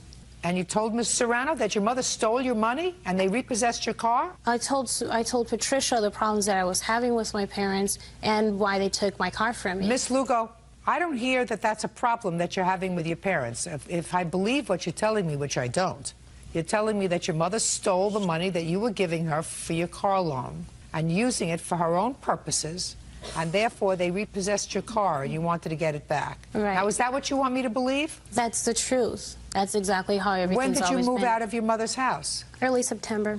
So you stayed in your mother's house another year after she stole your money? Actually, see where I'm going? So you had more financial difficulties than just this alleged theft by your mother of your money. I couldn't just leave my house and just leave everything, like all my parents and my sisters behind. Well, if I were living with somebody that stole my money and as a result of that my car was repossessed, I certainly wouldn't live there. In June, I actually drove to Vegas and I was going to move over there with my cousin. That's June 2006. We're still talking about 10 months that you were living with your mother, the thief, if I believe you, which I don't. I really didn't have a choice. I mean, I must. Okay, you're 23 years old. You always have a choice. Okay, now I'm going to get to you, Miss Serrano. Now that I'm getting the personalities in order. Yes. Tell me what happened when she approached you in August of 2005 about this money. Well, she told me the story that her car had gotten repossessed. Did she tell you how it got repossessed? Well, she didn't give me a straight answer. I never really did get straight answers from her. That's a lie. Don't interrupt. Go ahead. You know, she came to me, she said, Patty, I haven't been able to make the payments. My mom and my dad aren't helping me out. I just don't have anywhere else to go to for money. That's not true. And I said, well, if you need help, feel free to come to me. She said, well, thank you so much. And a couple of days later, she came to me. She said, Patty, I need to take you up on your offer. Can you lend me $3,500? And I said, sure thing, I'll write you a check. And I'm not too sure if it was a day or two later that she said, it's too much trouble to go about, you know, with the check. I can't cash it. She even told me that her mom had found the check and was questioning her about the check. That's not true. Why, you know, why I was giving her a check for $3,500. And she said, well, I'll give you back the check, and can you please give me $3,500 in cash? I said, wow, you know, I'm like, okay, let me see what I can work out. And I went to the bank, withdrew $3,500 cash. Let me see from your bank. Yeah, it's right here. It's highlighted in yellow.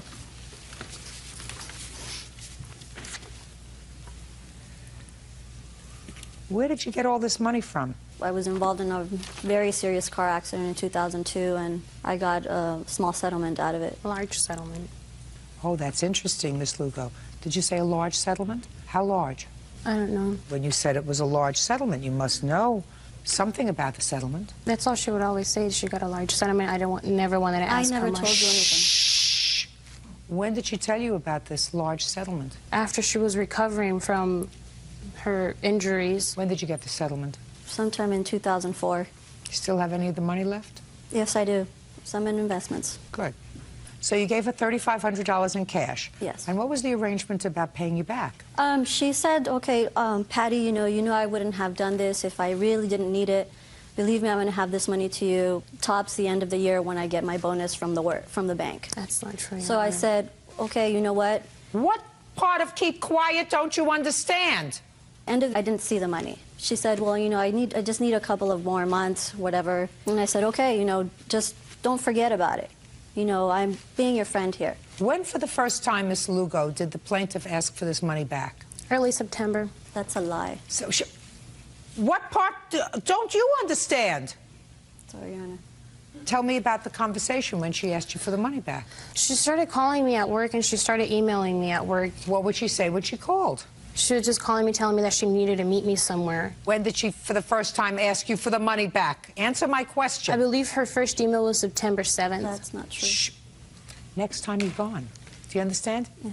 I assume you want me to consider giving you your money back. Yes, please. Then don't do it again.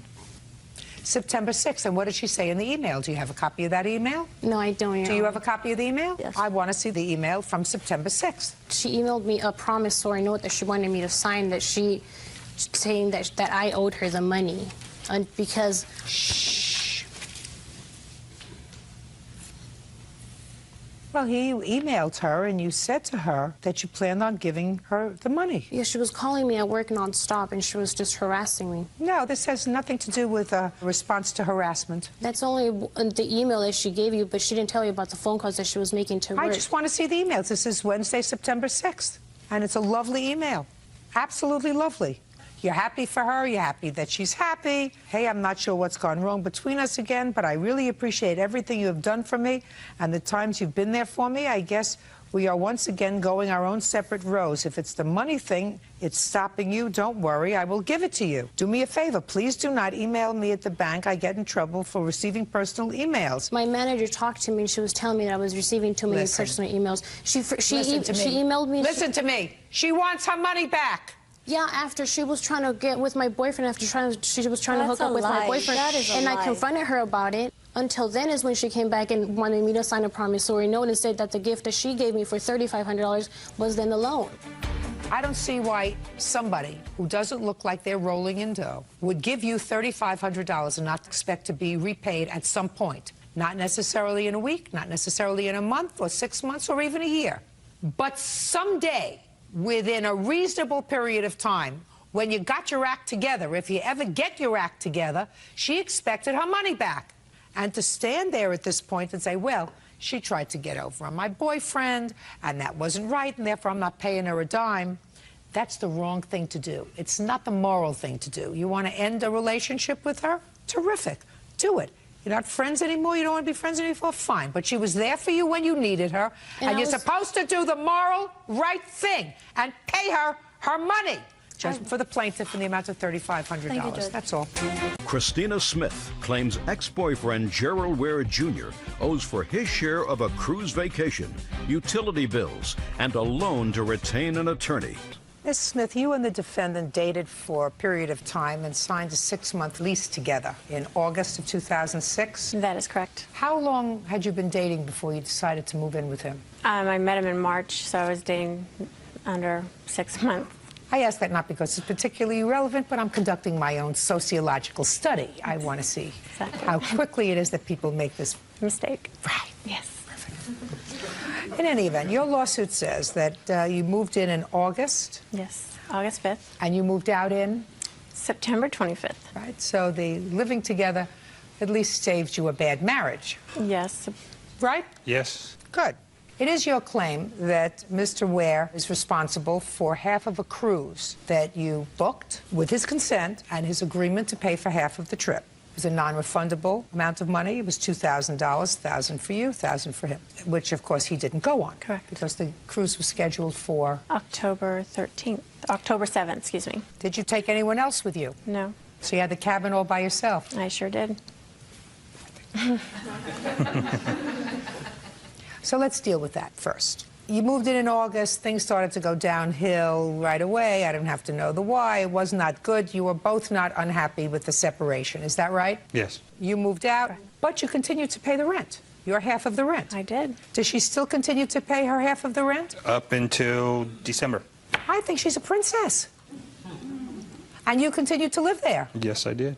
All by yourself? And my kids, when I had them for visitation, yes, I did. Well, isn't that nice? Yeah. So you had a great place to live. Are you still living there? Until January 6th. And then what happens? I received a 30-day notice. Why? Because she didn't pay her, as it states in this letter, she didn't pay for December's rent. Why didn't you pay? I paid my half. Why didn't you pay the whole thing? Because I have a written agreement from her that says that she would pay the half as long as I didn't have a room. I'm telling you, if she's paid September, October, and November, and she hasn't lived there, and you've lived there with your kids, how old are you? Me, 37. Why don't you take care of your own responsibilities? Where are you going after January? They gave you a 30-day notice. Where do you intend to go? Oh, I'll find a place. No, none in mind right now. What do you mean you have none in mind? Oh, I'm looking. How much rent do you pay? $675. Is that the entire rent? No. Or just your half? That's my half. Okay. When you moved in to that apartment, where had you been living just prior to that? With my boss, as well as Christina. With your boss? Yes. What kind of work do you do? I am a cabinet installer. And you lived in your boss's house? Yes, I did. As well as he's a friend as well. Before you lived with your boss, where did you live? I lived with my friend, me and a friend named Brian. And when you lived with Brian, how much rent did you pay? About $300 a month, because it was just for a room. How many children do you have? 2. How much child support do you pay?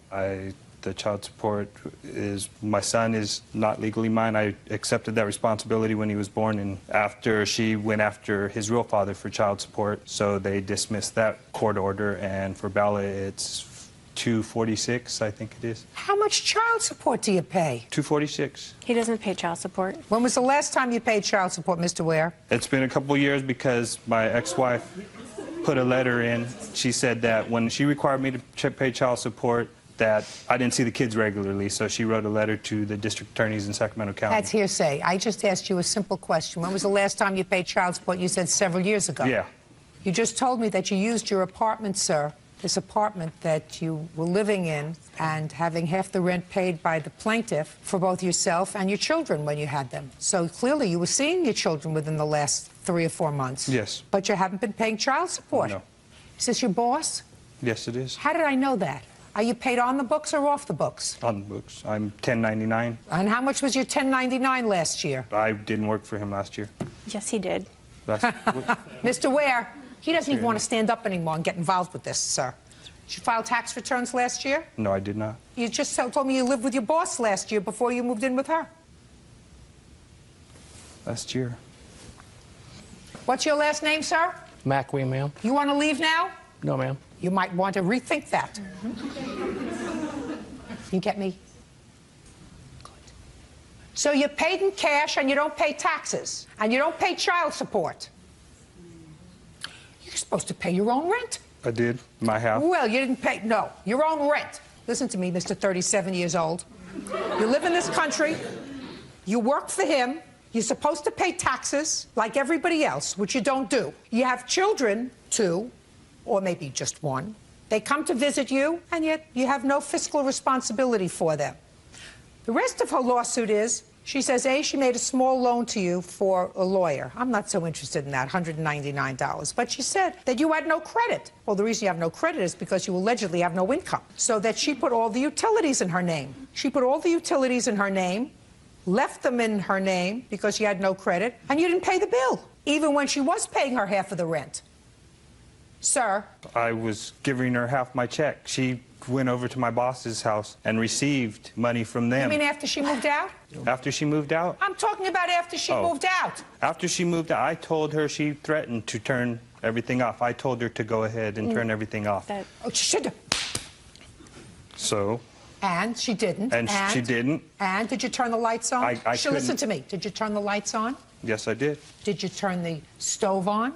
Yes, did you I did. plug in a coffee maker? Yes, I did. So you used the juice. When you use the juice, you have to pay for it. Did you use the telephone? Yes, I did. If you use the telephone, you have to pay. If you're an American citizen and you use the roads and you use the other services that the government provides, you have to pay taxes. How much were your electric bills and service bills after you moved out? I'm talking about just for him. Yes, the dish bill came to $292.23. I actually put a passcode on there around October 20th when I found out there was adult movies rented on there. He had to do something to keep himself occupied. Next. Sure West bill was $260.14. Is that it? Yes, and if you're not going to do the attorney bill. No. $552, rounding it out, Bert. Thank you. Is that right? Yes. No sense. Good. $552. Now, let's talk about the cruise, Mr. Ware. You told her to go ahead and book the cruise? The cruise was planned before I met her. We had been talking about it amongst friends before she moved in, and her sister is a friend of my boss. Did you tell her to go ahead and book the cruise? No, I did not. That's not what you said here, sir. My boss's wife booked the That's cruise. not what you said here, sir, in your answer. Just because you broke up doesn't mean that you don't pay for half the cruise. You pay for half the cruise. What? In order to get the cruise, you have to do double occupancy. Don't speak to me sitting down. Sorry, ma'am. We told them both prior to this going that if anything happened, that you have to pay double occupancy to get on this cruise in order to get all the cabins together. So I said, if something happens, you can't change it, you can't get the money back, and they were both aware of that. You made that clear to both of them? Correct. Terrific. Thank you. You can sit down. I gave Gerald every opportunity to go on that cruise. Listen, it happens. He's got to pay for half the cruise because you're out the money. Do you understand? No, I don't, but... Well, it's very, very easy, sir. There's no way that you wanted to go on this cruise, and there's no way that you were going to share a cabin together. Somebody was going to go on the cruise. Now, it is my sense that if you said to her, I will give you the $2,000, I will go on the cruise instead of you, she would have said, great. No. She would have said to you, great. You go on the cruise, and I won't. But right now, she had $2,000 invested in this cruise, and she hadn't seen a penny from you. Yes, she had, ma'am. Oh, really? You paid for some? I was giving her all my checks that I was receiving from him. Checks? To you pay get cash. for, Listen to me. Well, cash, to pay for credit card bills that were outstanding when we met. We're not talking credit card bills, sir. We're talking about the cruise. That's how the cruise was paid, on credit card. How much money were you giving her? I was receiving $500 a week. In what? In cash. I love it when a game plan comes together. Just think of it this way, sir. It's your contribution to taxes. Judgment for the plaintiff in the amount of $1,552. Judge, That's all. I have some joy. I want to give back to his daughter. Perfect. That's all. Thank you. David and Janelle Rennie claim Janelle's son, Keith Harvey, owes for car payments, insurance payments, parking tickets, and a loan for rent. Mrs. Rennie, this is your son and your stepson, sir. Is that correct? Yes, ma'am. And Mr. Rennie, it is your claim that Mr. Harvey owes you and your wife money for a series of loans that you made to him. And in addition, he owes you money for taking care of his 11-year-old son, who he left with you when he moved out. Yes, ma'am. Mr. Harvey says that you volunteered to take care of his son and that this money that both you and his mother gave him were gifts. That's your defense. And you're sticking to it. Yes, Your Honor. How old are you? 32. How many children do you have? 3. How many live with you? 2. How old are they? 5 and 3 months. Is the mother of the 2 children also living with you? Yes, Your Honor. Were you separated from her for a period of time? Yes, Your Honor. For how long? Well, it's 5, 6 months. And how much after you got back together again did she become pregnant? How much longer? Immediately. You moved Yes. back together when? Yes, ma'am. Yes, Your Honor. Yes, what? I know that you moved back together. When is the question? Trying to think. You were living with your mother and a husband, with your 11-year-old son. Where's his mother? She lives in Jacksonville, Florida. Anything wrong with her? No, Your Honor. Do you have legal custody of him? No, Your Honor. Who does? She does. Well, why was he living with you? These are not hard questions, sir. You should be able to give me a quick answer. She's a deadbeat mother. Well, deadbeat mother means she doesn't pay any support. That's She doesn't different. pay any support. If she has legal custody, she's supposed to have him with her. Yes, Your Honor. But he wasn't with his mother. He was with you. My question was why? Because his mother's home got burglarized, and I felt it was unsafe for him to live there. So when did you take him? I can't think exact the timing. What year? It was 2006. Does she have other children? Yes, she does. Did she ask you to come and take him? Well, I thought it was best in his interest. I didn't ask you what you felt. I asked if his mother, who was his custodian, asked you to come and take him. Is that Yes, right? she did. Yes, ma'am. Okay. I mean, I don't know if he's not thinking right. She demanded someone come get him. In what month in 2006 did... It was actually 2005. It was September. And he came and brought his son to you? In the beginning, his son lived with my daughter, his sister, and then in January 2006, he brought him into the home with us because my daughter can no longer take care of him. Is he a problem? He isn't with us, but he's very argumentative, and I think it's just the way he's been, you know, from going back and forth. And his mother is not a very good mother. She never gave him a lot of attention and stuff, so he can be difficult. Well, when you have 2 non-parents, it's hard to grow up yourself. That's exactly right. I'm just curious, Mr. Harvey. Well, you don't know dates. Your mother will tell me. When did he move out of your house? He actually physically moved out of our house in February '06. Leaving his son with you? Yes, ma'am. Is he still there? He's still there. How's he doing? He's doing great. Why don't you just keep him there? I think that's what we're going to do. Have you gone to court for custody? Yes, ma'am. We have temporary guardianship and custody right now until the juvenile district makes it permanent. And that can be any time now. Who pays support for him? No one at this time. Not him? His father was paying support up until July of '06, which automatically comes out of his paycheck and goes through the court system, and the mother was receiving it, and she was keeping it. She was not giving it to us for the child. I have an appointment through child support recovery. We've already did one appointment. They're going in front of the judge, actually, to You get are? child. Yes, ma'am. Okay, so you should get that money retroactively. Yes, ma'am. Okay, fine. It So will I be don't have to paid. deal with that. Look at how this is nice. It's going to be coming out of his pay retroactively to the day he stopped paying child support. Yes, ma'am. Oh, perfect. So now we can move on to the other loans. Now, tell me about the other money, Mr. Rennie. Good morning, ma'am. We financed a vehicle for him. When he went to jail in 2004... What did he go to jail for? Domestic violence charge. Against whom? The girlfriend he's living with currently. The vehicle was refinanced at that time. The payments went on. He was making the payments. The June payment was not made. The June payment came out of my son's 13-year-old savings account because our bank takes it from where there's money. July's payment, he made half of. And he came to us in July and said, I'm going to be getting my own place in August. So we said, you know, contingent, you were supposed to come take your son in August to come live with you. School starts and he can be in the house and all that good stuff. August came, and I went to bring him there, and he refused him. He told his son, I can't take you, I can't afford you right now, so rather than make a stink, we just That's what you told your son? I didn't refuse him. I told them that the timing wasn't right at the time, and as soon as I get on my feet, he'll be living with me. I was just trying to get ahead, Your Honor. You don't get ahead by making another baby. You got enough babies. You had enough babies before you had this one. How many car payments did you make for him? We made June's, the other half of July's, and August and September. What arrangements did you make with him to repay you? He'd been paying it all up until that point. I understand that, sir. But once you pay, unless you have a contract with him to repay you, that's a gift. What about the car payments, sir? Why didn't you make the car payments? Too busy making a baby? No, Your Honor. Well, what were you busy doing, sir, instead of making your car payments? You were using the car, weren't you? I've given my mom tax money out of my taxes, which I think should clear up that debt. When? It was in a period of 2 years. When, I said? In 2004, 2005. Listen to me. Money out of your taxes 3 years ago, I'm not interested in. I'm interested in car payments that they made for you in 2006, sir. Yes, Your Honor. Why didn't you make your own car payments? I got behind on it. What were you doing with the money? What was your girlfriend doing? Nothing. Okay. What else, Mr. Rennie? Car insurance from February to August of '06 was not paid, in total about $600. Well, why did you pay for the insurance? Why didn't you just cancel the insurance, put a boot on the car? The insurance was on our policy, and we were just trying to help him. I understand that, but he didn't pay it. So why didn't you just go repossess the car?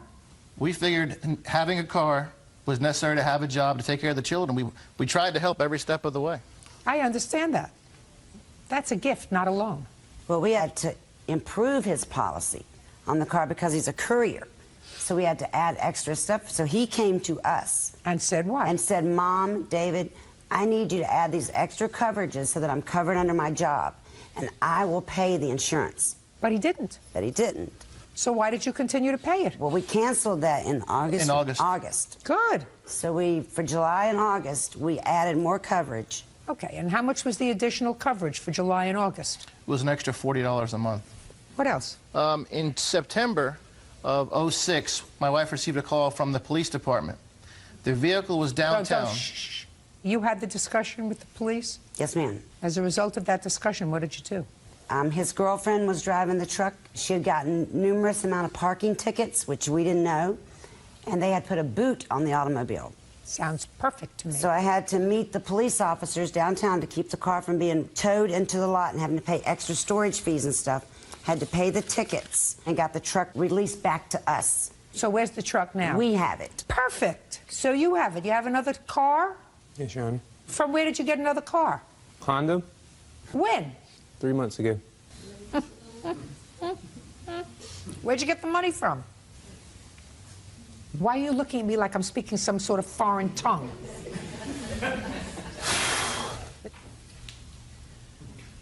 I didn't need any money down. My sister helped me out, and she co-signed for the car. Your sister? Yes, Your Honor. That your daughter? Yes, ma'am. We tried to talk to her. We told her, you know, we still have the payments from the truck that we financed. It's $320 a month car payment. We still have to make that payment. What else? The tickets totaled $412, and in August, my wife loaned him money for his first month's rent of $980. Why did you do that? I don't know why I did it.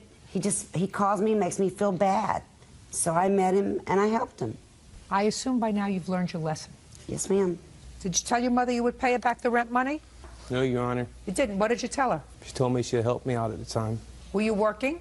Yes, Your Honor. Courier service. And how much were you earning?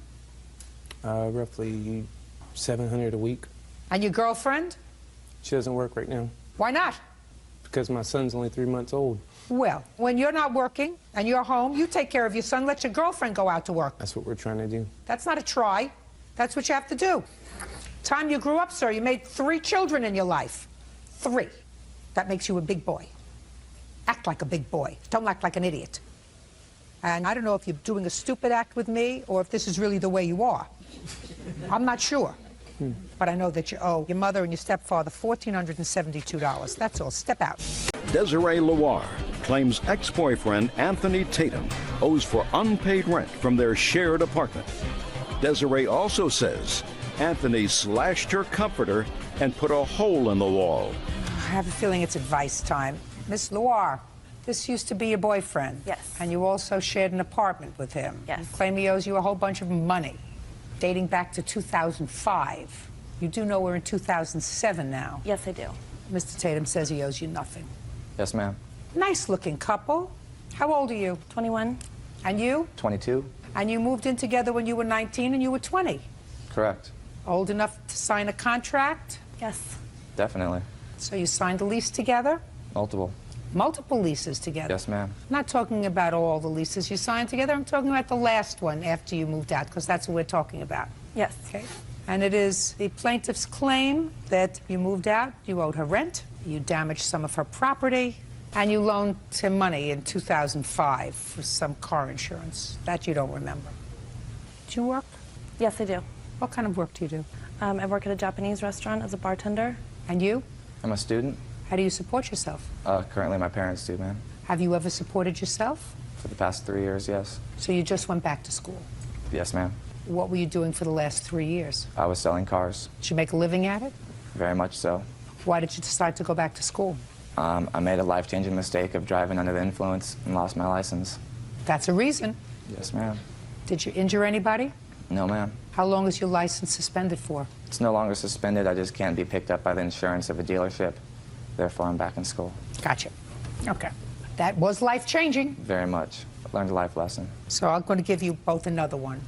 Don't ever move in with somebody and sign a lease together. Single people who want to try living together should always get an apartment that each of them can afford separately. Isn't that a smart idea? Absolutely. So that if it doesn't work out, somebody says, this is my apartment, that was our agreement, you leave, I can pay the rent all by myself. Of course, I understand that by saying this, I will probably lose 40% of the cases that I try each year. But I'm willing to make that sacrifice for the purpose of the common good. Right? You will not lose a single case. You know, he says that because nobody's going to listen to me. But if they did listen, there's a certain wisdom in what I say. Yes, it is. That way, 2 people wouldn't be homeless, 2 people wouldn't have their credit in the toilet, 2 people would not have to go back to mama or whatever. You would be able to separate and say, it didn't work out. So you signed this lease together when? In September of 2005. And when did you move out, sir? October 30th of 2005. Are you still living in the apartment? No, I'm not. When did you move out? February of 2006. So you only stayed there for a couple of months? I was there for 6 months. November, December, January. You stayed till the end of February? September to the end of February. I'm not talking about September. He left in October. Did you pay October's rent? Yes, ma'am. No, he did not. Well, I didn't know that. How do I know that? 2 years ago. Let's talk about November, December, and January. 3 months that you lived there, that he lived with you there for those 3 months. Nobody. I lived by myself. He refused to sign off the lease, so I was unable to. You say there was somebody else living in the apartment? Yes, ma'am. Her friend Tracy, who is also my friend, and her witness's friend moved in at the beginning of November. How do you know that, sir? Because I went over there and she was living there. You went over there when? To get the rest of my stuff at the beginning of November. How do you know she was living there? Because my friend was her boyfriend at the time and he was also going over there. That's completely untrue. Did she stay there? She stayed there occasionally. If we would. How occasionally? A couple nights a week. If we went out, she'd stay over. But no, she did not pay rent. None of her things were there. Well, you should have. How to pay rent? How many bedrooms in this apartment? 1. Where did she sleep when she stayed over? In my bed. So? Well, I don't think someone who stays 2 nights a week should have to pay rent. Why not? I guess. Was it your agreement with him to move out? I asked him to move out, yes, because then you pay the rent. Not paying rent. Then you pay the rent. Well, he should have signed off the lease, which he refused to. And what did you do? I couldn't do anything. He wouldn't sign off the lease. He kept threatening to come back and get the copies of the keys so he could come in and... Madam, where were you the last 2 years? The last 2 years, I've had my own apartment and house, and I've working and going to school. I mean, but where were you in the last 2 years? If you moved out in February of 2006, now we're talking about a year ago. Yes. Where were you in this last year? I was trying to collect money from him, but... But he weren't collecting. He didn't give you any money. Exactly. I couldn't. Well, then why didn't you sue him in March, April, May, June, July, August, September, October, November, December? Why? I was trying to be understanding of his situation with his car and everything like that, and he couldn't hold a job, so there's no way that he could give me any money. What made you stop being understanding? Well, because I'm just tired. It's ridiculous. You lived in the apartment with sometimes Tracy? You pay the rent. What else? He damaged my property, my couch, and stabbed my comforter. Forget the comforter. I'm not interested in the 2-year-old comforter. How did he damage your couch? He poured beer and dip spit all over it. When? On November 21st. That's not true, ma'am. You have a witness to that? I do. Go ahead. On the day of November 21st, Desiree called me crying. I got over there. There was a gigantic hole in the wall when I walked in. The entire living room was trashed, stuff everywhere, food thrown around. Where was he? He was nowhere to be found. Well, so you didn't see him do anything? He was there that morning. He was there that morning. Just a second. You didn't see him do anything? No, I didn't see him do anything, but the people that had stayed the night prior to that had seen him come over in the morning. Goodbye. Thank you. You have that Mr. Tatum was the cause of any damage to your property. Well, because he called me screaming after he did it. What did he say? I can't believe you had those guys stay the night. What guys is he talking about? We had been drinking at my apartment. I had friends stay the night. How many friends? 2. They had slept on the couch. And that's when he came over that morning to get his things. Yes. And he freaked out. How do you know that? Well, because they told me they were there. And then he came in with a tire iron and hit the wall. What? And poured everything on my You couch. have absolutely no proof that he did any of that. I And took if you have pictures. 2 friends that you allowed to sleep at your house after they were drinking who witnessed him do it. They didn't witness him do it. They witnessed him come in and make a scene, and then they left, and then he came back after that. He told me. I talked to him on the phone afterwards. Did you ever acknowledge to her No, that ma'am. you destroyed her property? No, ma'am. Time to move on. Time to move on and get over it. Do you understand? Yes. This is a court, not nonsense. Case is dismissed. That's all. Natalie Holtz claims ex-fiancé Thomas Parrish owes for breaking their lease and for harassing her over the phone. Thomas claims he moved out because of Natalie's constant nagging. Ms. Holtz, it is your claim that Mr. Parrish, who was a boyfriend of yours for a period of time, owes you some money for rent and also for harassing you. Mr. Parrish says that you're actually the one who's bothering him, that he contributed to the rent while he was living at the apartment with you and your children. But when he moved out of the apartment after a disagreement, he stopped paying rent. He's not on the lease. He feels no obligation to pay rent when he's not living there. Okay. When did you move into the apartment with Mr. Parrish? After we got engaged December of '05. Did he give you a ring? Yes, he did. I have it with me. Okay. And I even went with my mom and bought a wedding dress, and I bought my daughter's dresses. We were going to have a ceremony on the beach. And when did you move in together? Mid-February of '06. And he went with me to the leasing office. When we went to fill out the forms for the application fee, which was $150, and to transfer within the same complex to a 2-bedroom, that was $500. So you had a 1-bedroom apartment with your 2 children? Correct. Where were you living, sir? I was renting a house in Chesapeake, With which is his mother. about 35 minutes from where she was living. Okay, so you weren't living together in the 1-bedroom apartment? No.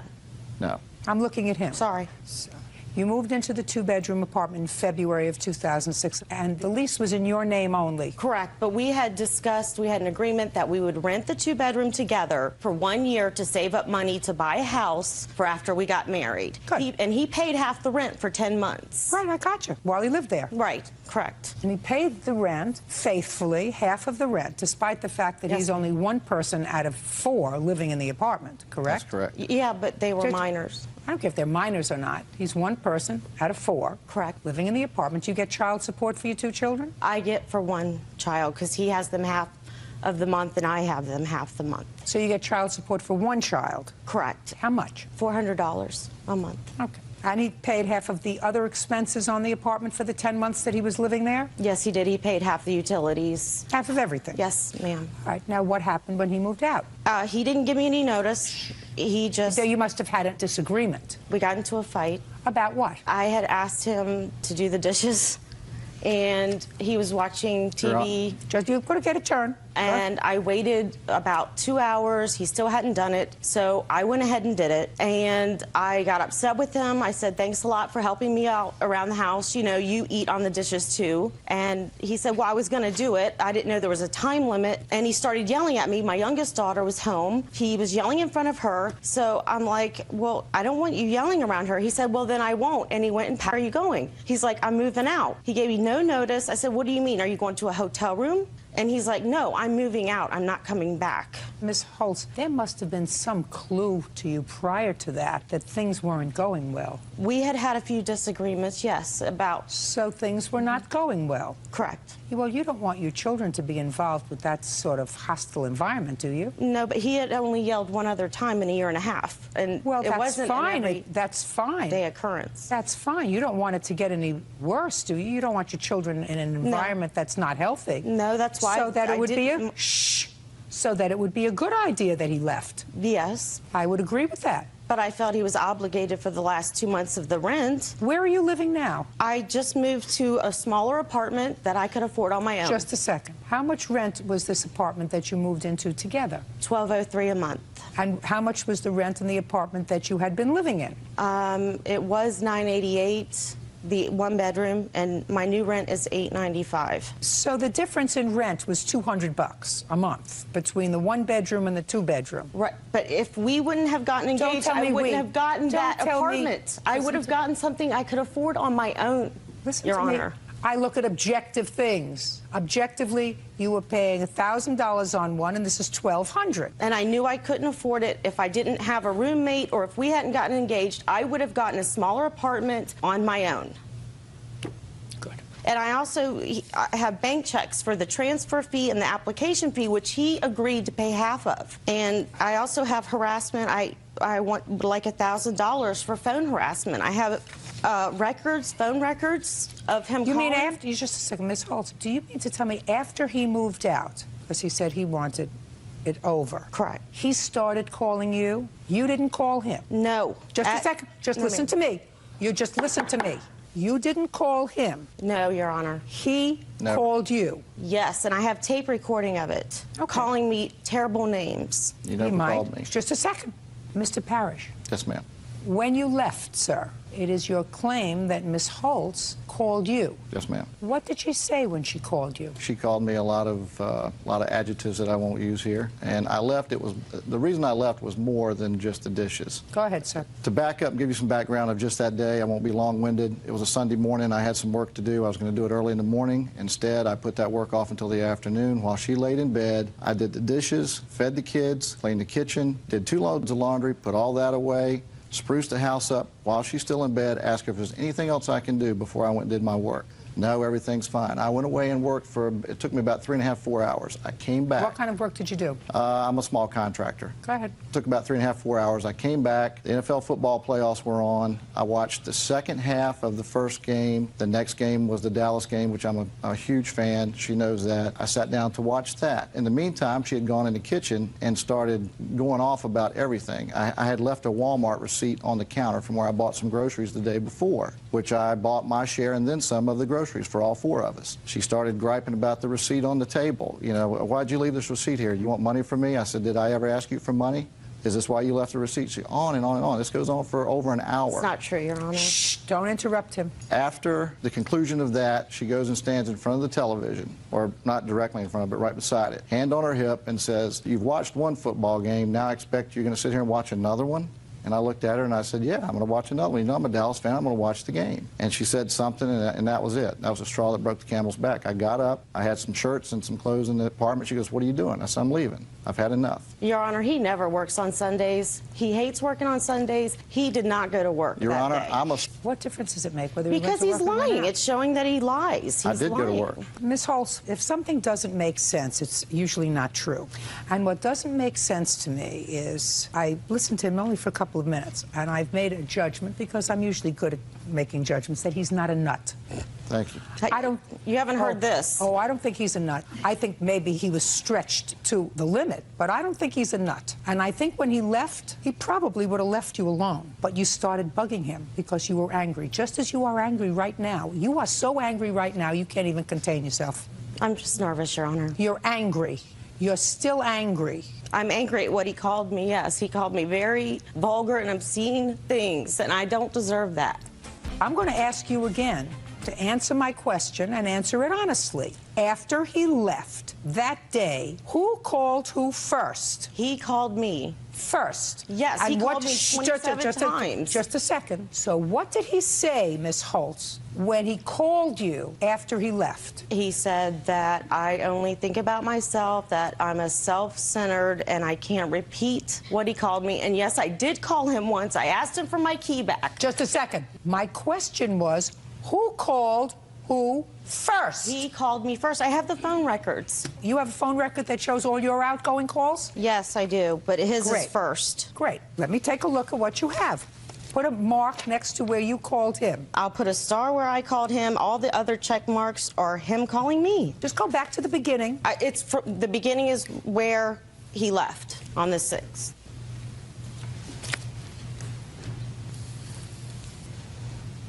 What's your phone number, sir? 286.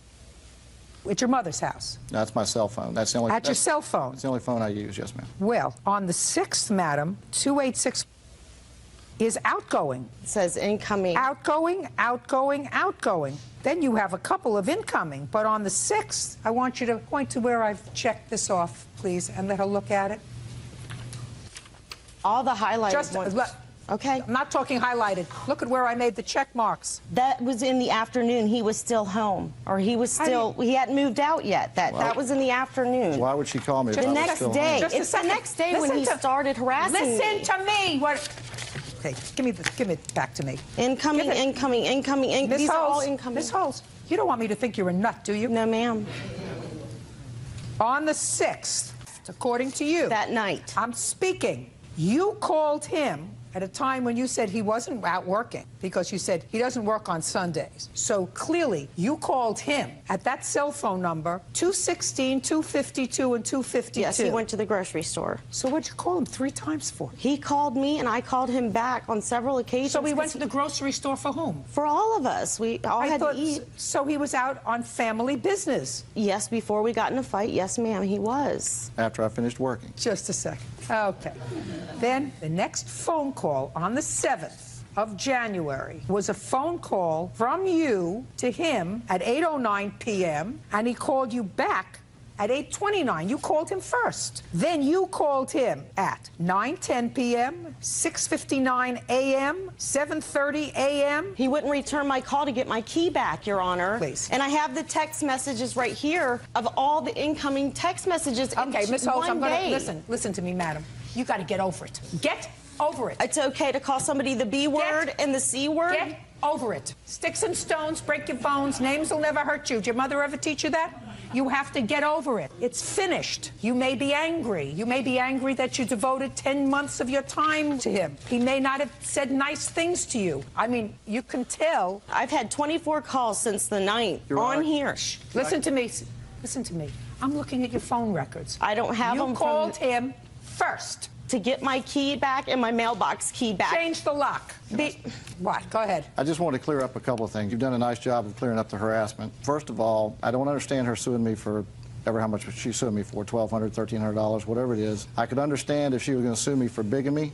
I could understand that, because in that pretty little head, there's about 12 personalities. Mr. Parrish. This is what I get on messages. Mr. Parrish, listen to me. Not necessary, sir. Okay, I just letting you know. Let him show his true colors. Not necessary. Okay. She may be stressed. She's a single mother. She's a good mother. She's a single mother. Takes care of the kids. Money, I'm sure, is tight. I'm sure it was much more comfortable when you were there.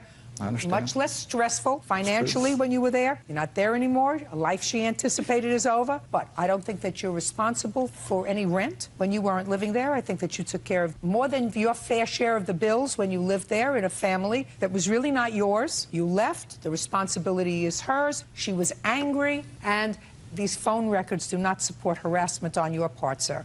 I mean, common sense dictates that if you left, you would have been just as happy to be left alone. Period. But very hard when you are stressed to deal with that kind of change. I get it. But you're not entitled to any money, madam. The case is dismissed. That's Your all. Honor. That's all. 19-year-old Megan Fay is suing her ex-boyfriend, 20-year-old waiter Kevin Malaber, for loans to pay rent and to buy a new cell phone. Kevin claims Megan is upset that he's moved on. Miss Fay, it is your claim that you made 2 small loans to the defendant while you were dating. Yes. Mr. Malibu says that he doesn't recall you making any loans to him, that he doesn't need your money. He has no knowledge of any loans or financial gifts that you made to him. Is that correct, sir? Yes. Okay. You both go to school? Yes. When did you make the first loan? It was August 7th. 2006? Yes. Tell me about it. He said that his dad couldn't pay for his rent because his dad was getting a new job. So he wanted me to lend him the money until his dad could pay me with the new job, and that was $420. What was the money for? The rent money. Where did you get the money from? My savings account. You have proof of that for me? Yeah, I have the statements right here. Can I see it, please? I had to take 2 out. Okay. You had to take 2 out because? I was doing the ATM, so I didn't think I would be able to take $420 out at once, so I split it up. Okay. Were you working? Yes. What kind of work were you doing? I work at JCPenney's. Full-time? Part-time. I work between 15 and 30 hours while going to school. Work full-time at a restaurant as a server. What was the next loan that you made to him? I've been bugging him about a cell phone, so he told me that he wanted to get one, so his dad said he couldn't do it, so I went with him to open it, and... What do you mean you were bugging him about a cell phone? He didn't have a cell phone, so I'd have to call his friends, and he said that he would get one, and his dad would pay for it, but his dad couldn't do it at that time, so I went with him and opened one for him. Well, he was working. Why didn't he buy it? He just started, and I made him get that job. He didn't want to work. And how much was the cell phone? It was $200. Okay, and you don't remember any of this, sir? No, my father would pay cash for my rent. My parents are divorced, and they both would pay half of the rent. So you have no information whatsoever about this $420 amount of money? No. And what was the date she said she took that money out? August 7th. Our rent was due the 20th of every month. Yes. So I don't know why there would be the 7th of the month that she would be taking out money for my rent. I don't know. That's He what she was says. going to visit his friend where he was living, and he needed it that day because he wouldn't get to it before the due date. That's what he told me. I was all just going on what he was telling me, and I didn't want him to lose his apartment, so I gave him the money.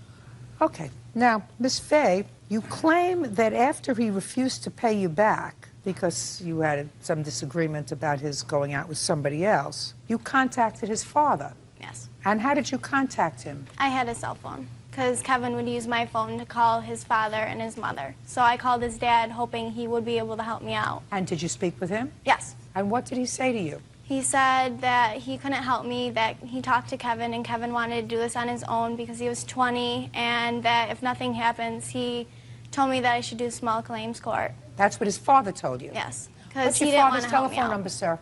5763. Is that his work number? No, that's his cell phone. Good. Did you ever meet him, by the way? Yes. I would go to his house with Kevin. I would have to drive him because Good. he didn't have a car. I'm going to give your dad a call. Okay. How's that? That's fine. Great.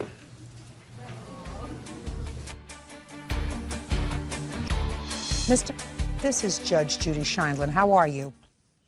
Mr. I have a couple of questions for you. Do you have a moment for me, sir? Great, great.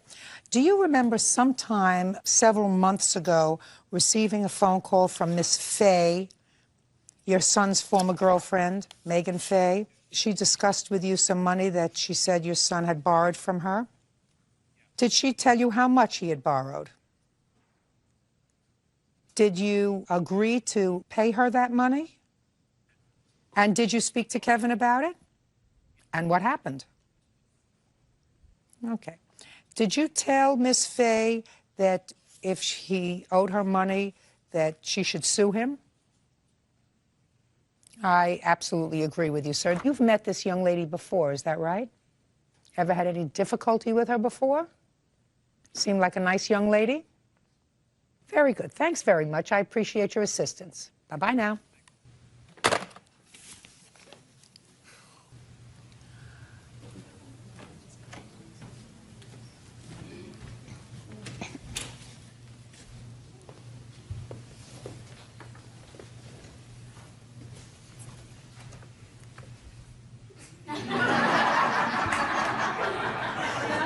He's sad. There are always ways to figure out who's telling the truth, Mr. Malabar. If I can't get it from one source, I get it from another. Don't you feel foolish? 10 million people are going to know you're a liar. I'm not lying here. Yes, you are. What did he say? That's for me to know and for you to think about. But there's no question in my mind you're a liar. Judging for the plaintiff in the amount of $620. That's all. Thank you. 56-year-old Candace Harris is suing her ex-boyfriend, 32-year-old Frank Boswell, for an unpaid loan and for trading in a Camaro that didn't belong to him. Candace claims Frank is a scammer. Ms. Harris, you met the defendant online. Is that how you met him? Correct, Your Honor. And according to what I read, you began a relationship with him, and at some point, according to you, you let him borrow a car that you had that you weren't using. Correct. And he had the car for many months. The relationship soured. You went to get the car and found out that Mr. Boswell had forged your name to the title of the car and either sold or traded it in for something else. That's correct. You also claim that you loaned him some money before this in 2005, and I'm telling you right now, Ms. Harris, I'm not entertaining that. Because according to what you said in your complaint, you sent him this money with the understanding that when he got back on his feet, he would pay you back. Correct. That's what you said. Mr. Boswell is going to tell me he never got back on his feet. That's not a loan. It has to be objective, not subjective. Mr. Boswell will tell some people he's on his feet and tell other people that he's not on his feet. You have children, sir? Yes, I do. How many? One. That child live with you? No. You pay child support? Yes. As much as the mother of that child wants? No. Right. Because you're not really on your feet. See what I mean? Things are very predictable in this life. I could have written this script before I even asked him a question. Now, when did you let Mr. Boswell borrow your car? He came to see me on September 29th in 2005. It was at my house for many months being unused. So you let Mr. Boswell borrow it. What was the arrangement? The arrangement was that he would use my car. He was trying to get his career started in music, rap business, and it would be a nice car for him to drive with a little bit more prestige maybe than what the vans he had. And we never discussed when I would get it back. However, in March... After he got on his feet. Yes. In March, I discovered there was other women involved in his life besides me who were also helping him out financially till he got on his feet. I could have also told you that. Yes, ma'am. And it escalated to the point where more and more women started showing up. On June 20th was when he sold the car. I have the documents here that show Now, that it was... Mr. Boswell, how much did you sell the car for, sir? I actually didn't sell the car. I traded the car. How much did they give you for it? They just traded me another car straight across. Really? Yeah, But you forged her name to the title. I did that. You can't do that, Mr. Boswell. Why would someone give me a car and give me the title if they loaned it to me? Who paid for the insurance? She did. And whose name was the insurance in? Isn't it hers? You got my message? It's her car. If she meant to pass title to you, she would have signed the title over to you, and then you would have insured the car in your name. Then why, Now! Then why did she give me the title in the Are first you place? asking me a question, smarty pants? Yes, Don't you I am. ask me a question, sir. I ask the questions, you give the answers. I want to tell you, you may find a lot of women that find you attractive. I am not one of them. No. I can dig that. I'm glad you can. What kind of car do you have now? 1990 Lexus LS400. How many miles did it have on it when you took 276. it? 276 Yes. miles? Is that your car? No, ma'am. her car. My car her car was a Camaro. It had 126,000 miles. It was a 95 Camaro. When I traded it, it had 143,000 miles on it. What's the blue book value of your car, madam? It is, Your Honor. It's $4,025. Is that in good, fair? That's the medium. It's in the good condition. Okay. Now, Miss Harris, you seem like an intelligent lady. I would hope so. You know the old saying, if it walks like a duck and quacks like a duck, it's a duck? Did you ever hear that expression? Yes, ma'am. If it walks like a deadbeat and looks like a deadbeat, it's a deadbeat. You're supposed to know the difference at your stage in life. Correct. Do you understand? Judgment for the plaintiff in the amount of $4,000. That's all. Ashley Beischer claims the father of her child, Joshua Schmidt, owes for a $5,000 loan to buy a motorcycle. Joshua is countersuing, claiming Amy slashed his tires twice. This used to be your boyfriend. When you were having a lapse in judgment, while he was your boyfriend, you co-signed on a credit card for him to buy a dirt bike because he couldn't get it on his own. Correct. And the agreement was that he was to make the payments faithfully on that credit card. That's correct. He did make payments for a period of time on the credit card, and you separated. But he agreed to continue to make the payments on his bike, which he was using and which he took with him. Correct? Correct. Then there came a time that you and your fiance, this would be fiance, went to purchase a car. And you found out that your credit was awful. When you checked to ascertain why, according to your complaint, you found out that Mr. Schmidt had not been faithfully making on time the credit card payments on his bike. So what you want now is you want him to pay off that credit card so that hopefully you can get your credit restored. That's correct. Mr. Schmidt says that he was paying off the credit card until you slashed his tires. That's ridiculous. Shh. So that the fault is really yours for slashing his tires, causing him to lose his job. Have we joined the issue, Mr. Schmidt? Hello? You say in your answer it's really her fault. Yes, I believe it is. Perfect. I would like to see the date of the credit card loan and the history of payments. I have that right here. This only goes back a year. They wouldn't. Fine. Okay. Now, Mr. Schmidt, on what day, sir, do you claim your tires were slashed?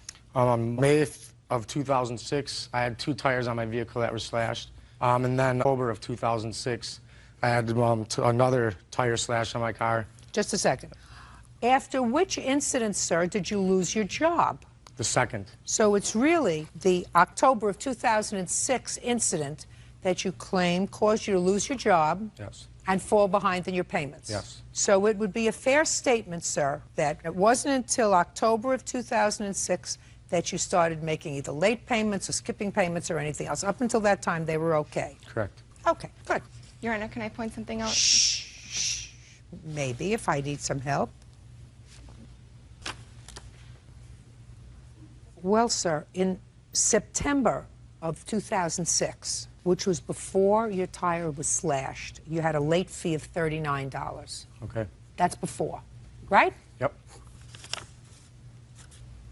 And in August, which was before your slashed tires, you had a late fee of $39. That would be after the first. You just told me, sir, that you didn't lose your job until after the October incident. Yes, but missing days of work. No. Baloney. The issue was that after the October incident, you lost your job because of the tire slashing, causing you to fall behind in your payments. And you said to me prior to that time you were on time with your payments. So we now have August and September where you were late. Are you following me, Mr. Schmidt? Yes, I am. Who is this? This is my witness, Jason. Maybe. Jason. Now we have July. Late, Mr. Schmidt. And how much, sir, were you supposed to pay every month? It's about $70. So sometimes you didn't pay at all. And then you sort of doubled up the next month, right? Yes. You can't do that. You know you can't do that. Look at what we have here. A June late assessment. And you didn't make a payment. Whole month of June. Is it possible, though, that me without a vehicle, how is it possible for me to get to work, to make money, to make payments on this? What are you talking about? Who cares about whether you have a vehicle? How do you get to work? I don't care how you get to work. Walk. Crawl. Get your witness to pick you up. Now, let's go back to before the first incident, Mr. Schmidt, that you allege she slashed your tires, which you have to prove to me. Anyway, let's go back to April. Now, even you will know, Mr. Schmidt, that April comes before May, Yes. right? How do you account for the late charge in April, Mr. Schmidt? I don't. Right. So the cock and bull story that you gave me is just that. You've been making late payments on this loan forever, because we also have one for March. So what do I care how you get to work? How did Abe Lincoln get to school? I'm waiting for an answer. Walk. That's what he did. He walked. And you remember from grammar school how many miles he walked to school every day? No, I don't. I think it was 5 miles each way, wasn't it, Bird? I think something like that. 5 miles each way. Do you understand, Mr. Schmidt? Yes. When somebody else does a nice thing to you, what you're supposed to do is not be a pig. If you want to, you get the loan totally out of her name, and then if you want to screw up your credit, you do it. But you don't screw up her credit. Now, how much is left on the loan? The grand total is about $6,700. Well, the maximum I can award you is $5,000. You understand that? And the check will be directly to the credit card company which holds the loan. Yeah. You're still responsible, as is he, for the remainder of it, Right. and he's responsible to pay it. Right. Who do you work for? I actually just got a new employment job. It's DeLuca and Tobin. Well, you would have no objection if they deducted the remainder of the balance, anything over $5,000 from your check, would you? Listen to what I just said. You owe the money. You have the dirt bike, don't you? Yes.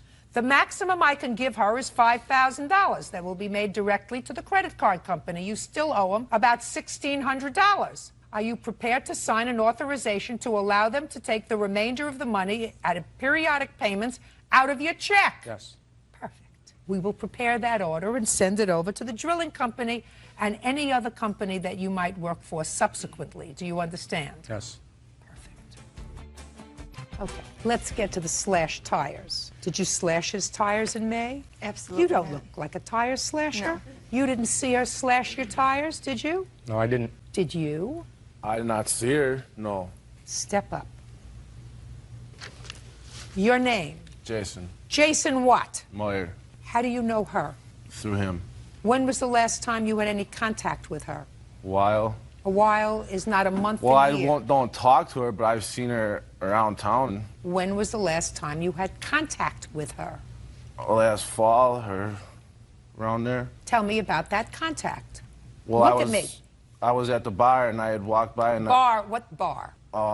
Krieger's possibly. What do you mean Krieger's possibly? Well, it was either that bar or another one over there. What time? Probably 8 or 9 at night. What date? I'm not exactly sure. What month? October or November. Mr. Schmidt, you sure you want me to do this to your friend? You sure you want me to do this to your friend? Yes. Be my pleasure, sir.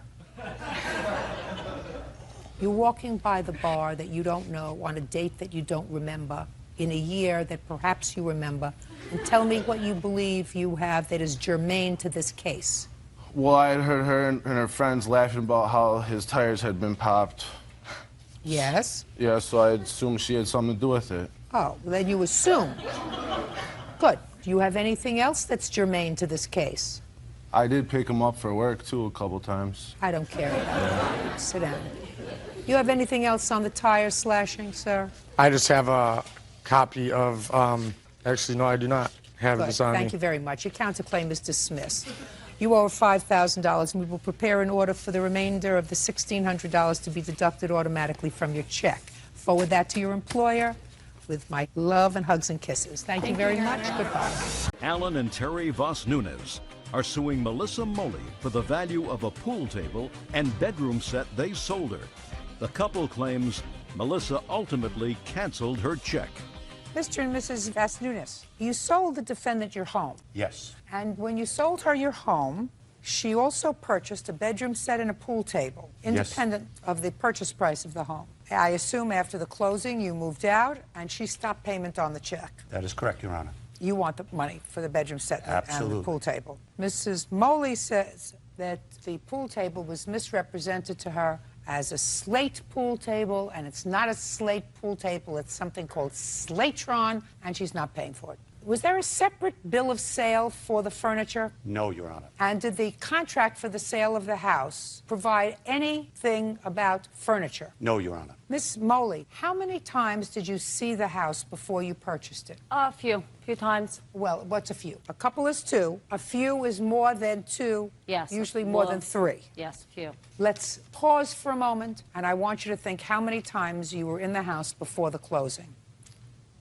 3 times. Is that correct? That is correct, Your Honor. Very good. And on each of the 3 occasions, did you see the bedroom set? I believe I did. And on each of the 3 occasions, did you see the pool table? Yes, I walked past it. When you came to the house, did you come alone? I came at different times, once with the real estate agent, once by myself, once my husband met me there. Okay. When your husband met you there, it would only be natural for you to show him the bedroom set and the pool table. We weren't looking at the bedroom set and the pool table. We were looking at the house. I said it would only be natural to show him the bedroom set and the pool table if you were interested in buying it. We weren't interested in buying it until after he had come. We had asked them later on if they were going to be selling any of the furniture. Then I assume that your husband saw the bedroom set and Yes, the he pool did. table. So just answer my questions. Let's not play with each other.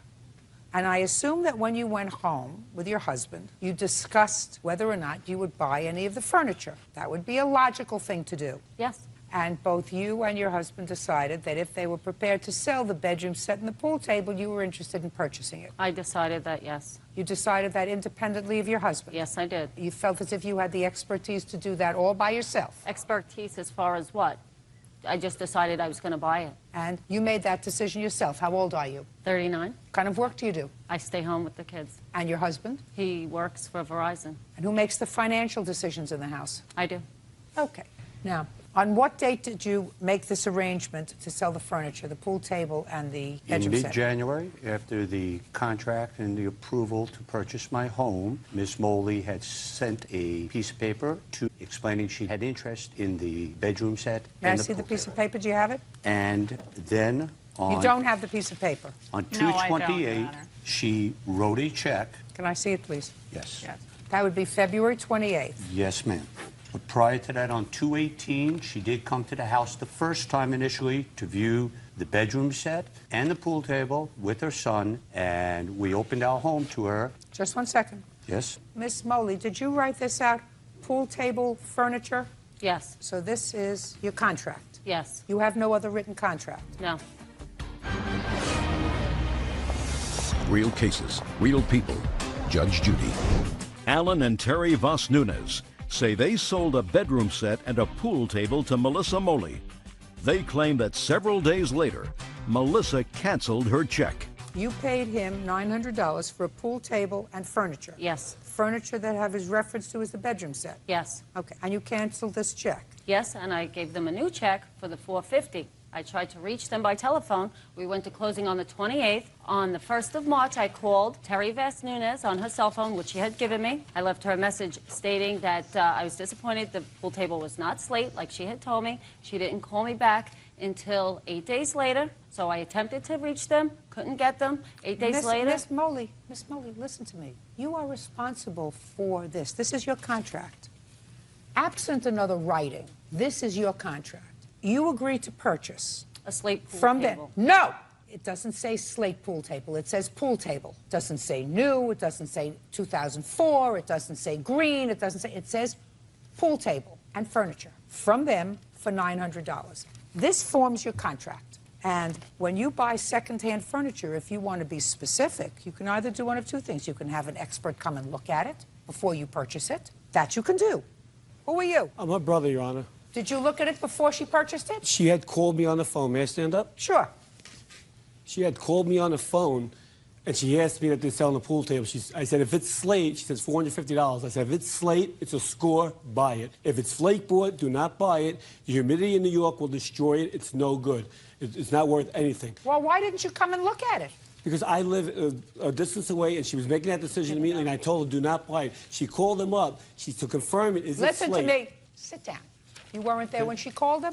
You can't report on anything that she said. She told me it was slate when I asked her. Prior to giving her the check, I said, is it slate or is it wood? She told me it was slate. She told me the difference between slate board and wood. The balls don't bounce, the wood won't warp. It's slate. I didn't go looking under the table. Did you have a discussion with them about that? Melissa called me on the telephone after I gave her the $900 quote for the furniture, and she asked me if the pool table was slate. I told her I didn't know. However, I do think that at Slatron... In any event, There was no discussion, and there's certainly no indication in any contract that $450 of this $900 is ascribed to the pool table. The fact that you decided that the bedroom furniture is worth $450. I didn't decide that. They told me the breakdown. There was $450 for the table, $450 for the furniture. Then you should have put it in the contract. Your Honor, may I? First of all, I don't believe that. I believe that what happened is they said, how much do you want for the pool table and for the furniture? And they said $900, or whatever they said, and you agreed on $900. In any event, you had no right to do this. When you buy second-hand items, it's up to you. It's a buyer beware. You have to make a judgment. And you had an opportunity to bring an expert in to look at the furniture. You had an opportunity to have your brother come down to take a look at it. But you gave them a check, and this is your contract. And your contract is to purchase a pool table and furniture. That's what you bought. Your Honor, can't.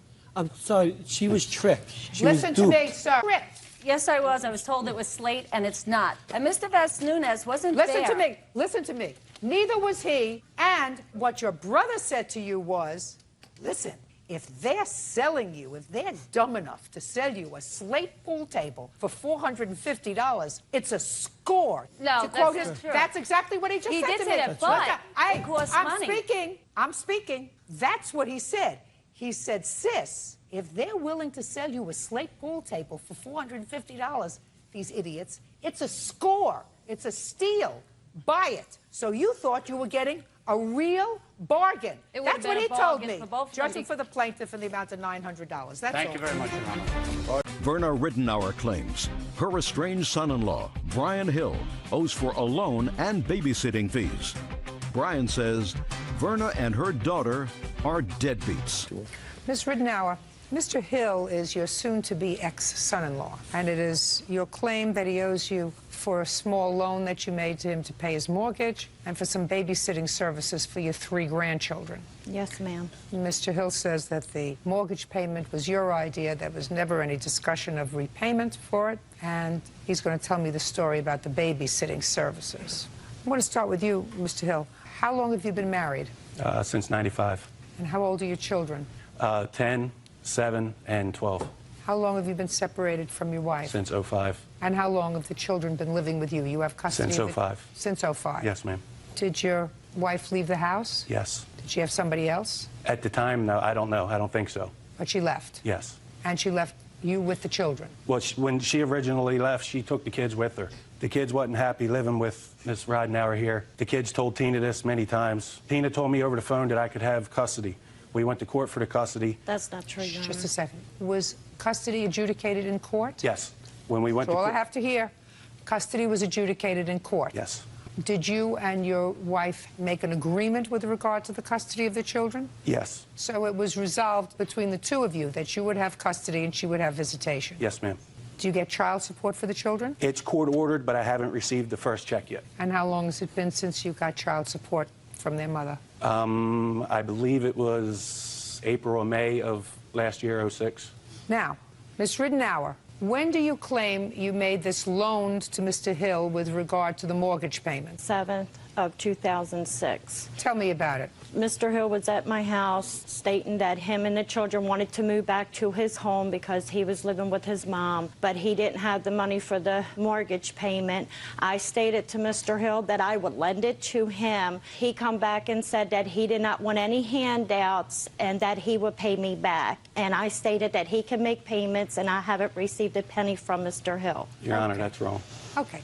Now tell me about the babysitting. The babysitting, Mr. Hill asked me if I would watch the 3 children for him while he worked, that he would pay me. And I said, okay, $75 a week, and he okayed that. And I said, but he had to be home by 7 that evening. Well, Mr. Hill called me that Friday, because it was only a week that I watched him. That Friday, he called me, and he stated that he would be a few minutes late, that his sister was in a car accident. And I said, okay. This was at 5 p.m. I called him at 7:10 in the evening to ask him if he would be back by 8 to pick up the children. And he said, yes, Vern, I'm leaving now, and hung up on me. And so in the meantime, I was on the computer with the 2 granddaughters, and I received an IM through the computer, which was Mr. Hill's mom, saying all these harsh things to me. And then Mr. Hill came and blew the horn at 8 o'clock and picked up the children. And then when I got on my computer, I seen that I had 2 emails that Saturday, the day after, where Mr. Hill was apologizing for his mom. And I also have an email here stating that his mom wanted me to accept her apology as well. So what does that have to do with anything? Because Mr. Hill should have to do with anything. Mr. Hill should have called me and told me that he was going to be late and not call his mom and have his mom to IM me through the computer. It was between me and him, not me, him and his mom. He told me that he called you at 5 o'clock. He said his sister was in an automobile accident and he was going to be late. Didn't you just tell me that? He said a little late. So what? You're watching. You're with your 3 grandchildren. Do you work? No, ma'am. So what else do you have to do? If he said he had a family emergency, what's the big deal? Because I watched him before, and he's never picked them up until 9, 10, 11 o'clock at night. We're not talking about that. We're talking about one particular day. You watch the children for 1 week, according to you. Where do you think you are? You watched the children for 1 week. You said he was supposed to pick them up at 7. I assume the other days he picked them up at 7. Called you the last day, said, my sister was in an automobile accident. I'm going to be a little late. And he comes to pick the children up 1 hour late. And I'm asking you, you're the grandmother. What's the big deal? The big deal is I watched him 4 months prior to that, and I never charged anything. And you shouldn't charge anything. And he was coming and picking the children up at 9, 10, 11 o'clock at night when it's a school night. Then you shouldn't have volunteered to watch them again if it wasn't satisfactory arrangement. If it wasn't a satisfactory arrangement 4 months before, then you shouldn't have volunteered to watch them again. It would seem to me that if you are the mother of a deadbeat parent, which you are, because your daughter is a deadbeat, she has not sent support for her children since April of '06, that if your contribution could be helping to watch your grandchildren so that he can work and support them, you shouldn't be here today asking for $75 for babysitting services. Well, how can my daughter be a deadbeat? She's paying child support for the grandchildren. No, she's also giving medical insurance for them. He hasn't received child support from her since April of '06. Because he keeps dropping it. It's like this. If she doesn't do what Mr. Hill wants her to do, then he'll go file it. If she does what he wants her to do, he'll drop it. Listen to me, madam. A parent has an obligation to support children that they made. It is irrelevant to me whether it's a mother or a father. If the father has custody of the children and the mother has no children, then what she's got to do is work for it, because the children need to be supported. I understand that, Your Honor. Right. And so if I was the mother mother of a parent who did not pay child support and my contribution could be helping to babysit with my children, I wouldn't complain because the father was an hour late because of an emergency. Now, you want to tell me the story about the mortgage? July of last year, I moved in with my mother because I was having problems paying bills. I moved down in there, had the kids enrolled in school. Everything was going well. Tina called me maybe 4 months after I moved down there, wanting to know if she could take over our house that we had purchased together. That's fine. If she was going to do it, that was fine. I gave Tina $1,000 cash, and the $1,000 was meant to be for the mortgage payment, the electric payment, and the ground rent where we live. She paid the ground rent and the electric. She never paid the mortgage, took off with the money. And then she calls me a week later and tells me she can't afford the house. Now, the mortgage payment's never been paid. That's not true. Don't speak. The mortgage payment was never made. Verna started calling me, asking me to move back. I have phone records of this, how many times she's called. I'd like to see them. They're all highlighted in yellow. Verna She started called you calling at your mother's house? on my cell phone, Or yes. your cell phone. Go ahead. She called me wanting me to come back to move up there so she could be closer to the kids, because at this time I was like 150 miles away from her and her daughter. I told her, Ian, I gave my wife Tina all this money. I didn't have money to move back. She agreed to pay the payment for me if I moved back so she could be closer to the kids and part a Christmas present, because it was November when we moved back. Your Honor, that's not true. You didn't want to see your grandchildren? Your Honor, I do want to see my grandchildren. I haven't seen my grandchildren in 3 months for whatever reason. I don't know. I've seen... You told me that you were watching them in May. Well, it's been 2 months. Oh, 1 or 2 months. I do know. You told me you babysat for them in May. 1 week she did. June 6th. I only watched them for 1 week. Well, that's not 2 months. 2 months haven't passed, madam. Well... I'm asking you, didn't you want to see your grandchildren? Of course, I do want to see my grandchildren. No, didn't you, when he was living 150 miles away? Yes, I do want to. So that if Mr. Hill says that when you spoke, you said that you would take care of the mortgage payment. Are you telling me that you didn't have a discussion with him? We did have a discussion about the mortgage payment. He told me he did not want any handouts, that he would pay it back. And I said, well, just make it in payments. And he said whatever was left, he would just pay it when he got his taxes back. That's wrong, Your Honor. It's wrong. I don't think I believe you, Miss Ridenour.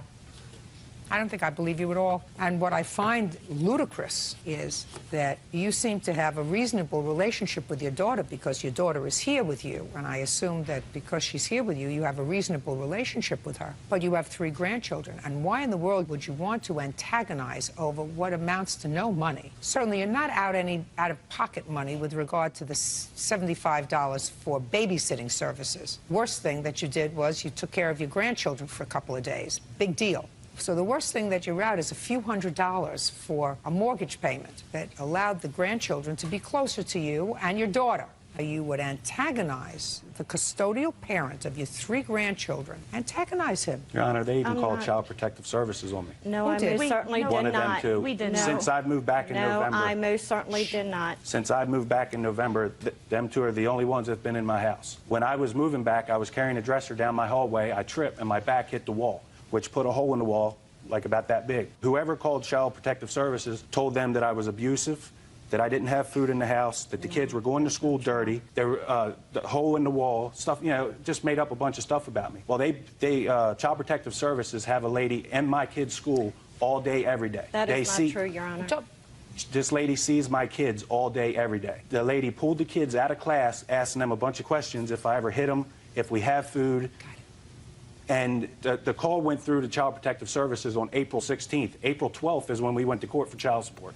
Gotcha. That was the following Monday. Gotcha. Thursday, when we went to court on the 12th, that next day was Friday. That's the day she agreed she didn't want to watch kids no more. Gotcha. Your case is dismissed, Mr. Rittenauer, and I would suggest you try very hard to make up with Mr. Hill so that you can see your grandchildren. That's all. Goodbye. Laura Howlett is suing her ex-boyfriend, William Lloyd, for a loan to pay his taxes. William claims the money was actually a gift. How old are you, Mr. Lloyd? 38. What kind of work do you do? I drive a truck. How long have you been doing that for a living? 7 years. Before that, what did you do? Mechanic, auto mechanic. Always make a living? Yes, ma'am. You have any family? Yes, ma'am. What do you have? 2 sons. How old are they? 18 and 16. Have you supported them over the years? Yes, ma'am. They don't live with you? No, ma'am. Pay your taxes? Yes, ma'am. Well, this particular occasion, you owe the IRS some money. Yes, ma'am. Which means at some point you didn't pay all the taxes you were supposed to pay. Somehow, during my W-2s, my dependents got messed up. That's why I owe taxes. Well, your dependents didn't get messed up. You've always had only 2 sons, right? They weren't messed up. No, ma'am.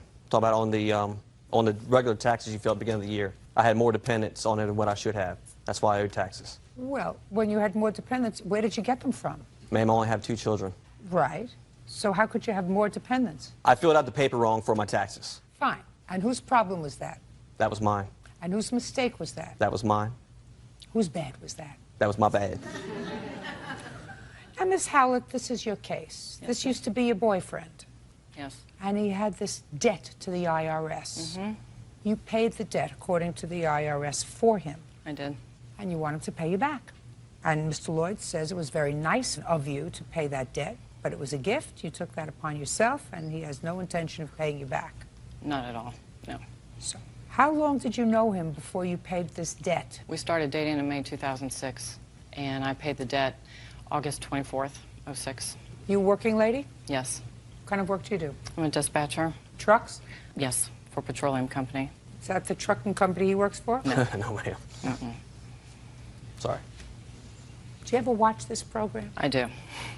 When you watch this program and you see women standing in the position that you're in, I know. And you say to yourself, how could they be so stupid?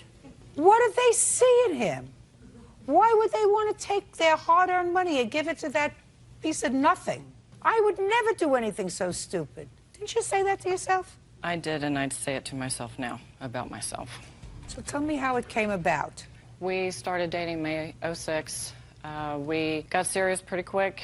I discussed with him moving in with me when his lease was up September 15th. Okay. Yes. He kept getting the bill from the IRS that he had made a payment plan. He made a payment plan with the IRS? With the IRS, yes. What was your payment plan with the IRS? $100 a month. That sounds great, sir. Yes, ma'am. So what happened? I was making $100 payments a month. And were you living together at the time? By the second payment, yes, ma'am. Okay. Sorry. And she saw you making this $100 payment. Yes, ma'am. When I would go over to her house, I would give her $100 cash. So you would give her $100 in cash? Yes, ma'am. And then she would pay it over the computer. Just simpler than send it by. To the IRS? Yes, okay, ma'am. good. Go ahead. And then the third payment, of which we're here for now, for I don't know why, she was on a computer, and I asked her if she would make my payment for me. And she said, yeah, when she got done what she was doing. And so I was sitting on the couch watching TV, so I said, I'll be up there in a few minutes, and I'll give you the money. So I watched TV, and I went upstairs and gave her the $100. And I don't know exactly what she verbatim, but she had, basically, she had paid it off, my whole entire balance that I owed the IRS. I never asked her to, I never begged her to, I never even brought it up. Good. So you had the $100 in your hand. Yes, ma'am. What did you do with the $100? I gave her the $100. Did she take it? I believe so. Oh, so she paid the $21.97 to the IRS, and you gave her $100, which she accepted because you were paying her instead of paying the IRS. Right, for my $100 payments. Right. Keep going. After I gave her the $100, I assumed that she made a $100 payment, just like she had done for me before. Right. And then turned around and she had paid it off. So? I never asked her to. I never... No. And what happened the next month? Did you give her $100 next month? No, ma'am. Did she ask you for it? That month, I believe I had moved out by that time. Oh, did you try to give her the $100? No, ma'am. Why not? Because I didn't... You gave her the $100 the month before when she had paid off the whole thing, and she took it? I gave her the $100 before I knew that she had paid off Yeah, it but off in sir, full. then you understood, because she accepted the $100, that instead of her going on her computer every month to pay the IRS, she paid it off, and you would pay her back the $100 a month. No, ma'am. I paid her $100, assuming that she was making a $100 payment for me. But she accepted it. Didn't you hear me? Yes. But I had made the payment after the fact she had told me she had paid it off. If I asked her to pay it off, why would I set up a payment plan with her when I already had it with the IRS? You understand what I'm saying? Mr. Lloyd. Yes, ma'am. Who screwed up with the IRS? Most of the people at the IRS. No. Who screwed up with the people at the IRS? I'm talking to you. Who screwed up with the IRS? Say, I did, Your Honor. As far as making these payments? Who screwed up with the IRS? I did, Your Honor. That's right. And who owed the IRS money? I did at the time. And who was it that spent the money that they didn't pay in taxes that they should have? Who would that be? That would be me. Pay your own taxes. Yes, ma'am. You do a crime, you pay your own penalty. You owe the IRS money. There are certain things that are positive in this life, sir. One is death. And taxes. And taxes. Everybody has to pay them. What kind of pain is there if somebody else pays your taxes? Do not answer me, sir. If you get away without paying your taxes, sir, by saying, well, she paid it off, so I don't have to pay the IRS back $100 a month until they're all paid off, what lesson does that teach you? What lesson does that teach you? That you shouldn't let nobody else try to do a favor for you and pay your own bills. I never asked her to do this. Are you paying careful attention to me, Mr. Yes, ma'am, I am. Lloyd? You don't ask somebody to do your prison time for you, and you don't ask somebody else to pay your taxes for you. And if they do so because you had a payment plan with the IRS, and somebody says, look, I'm going to be a nice person, instead of us going through this drill every month, you give me the $100, which she took, clearly, when she paid off the whole bill, in anticipation of every month you paying her $100. Instead, you moved out. You owe her $2,097 because you paid the $100. Goodbye. Listen to me.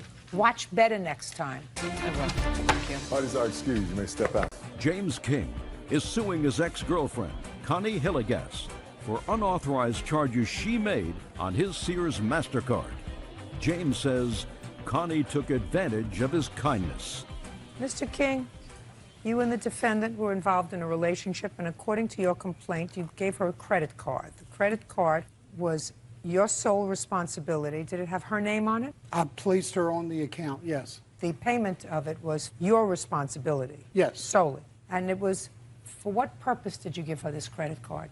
Connie had become ill, and she was out of work. She did not have insurance, and she needed medicine. And I told her she could use the card in emergency situations. but also made it clear that she needed to pay the bill when it came in when she was employed. How long had you been dating at the time? About a year. Were you living together? No. What kind of credit card did you get for her? It's a Sears MasterCard. And when did you give it to her? I gave it to her approximately April of 2004. April of 2004? Yes, ma'am. And she had it until when? Until October of 2006. Who was getting the bills? She was.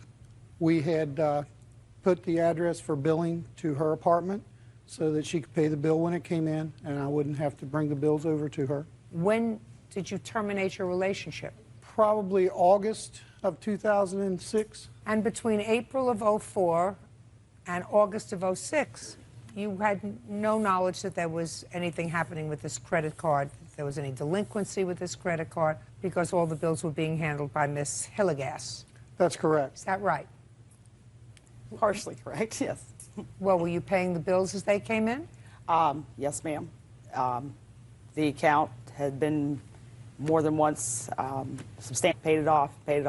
Mr. King did live with me. I have many witnesses to that fact. Just a second. I didn't ask you anything Okay. else. What happened, sir, in October of 06?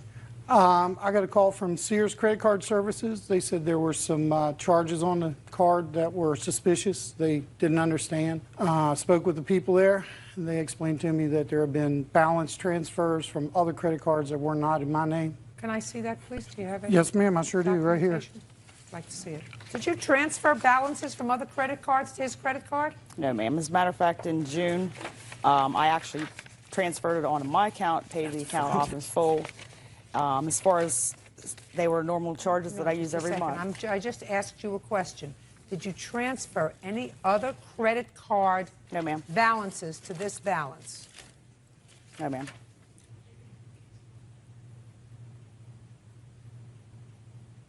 You did transfer. Capital One card, Merit Bank card, $700. What was the date on that? October 5th.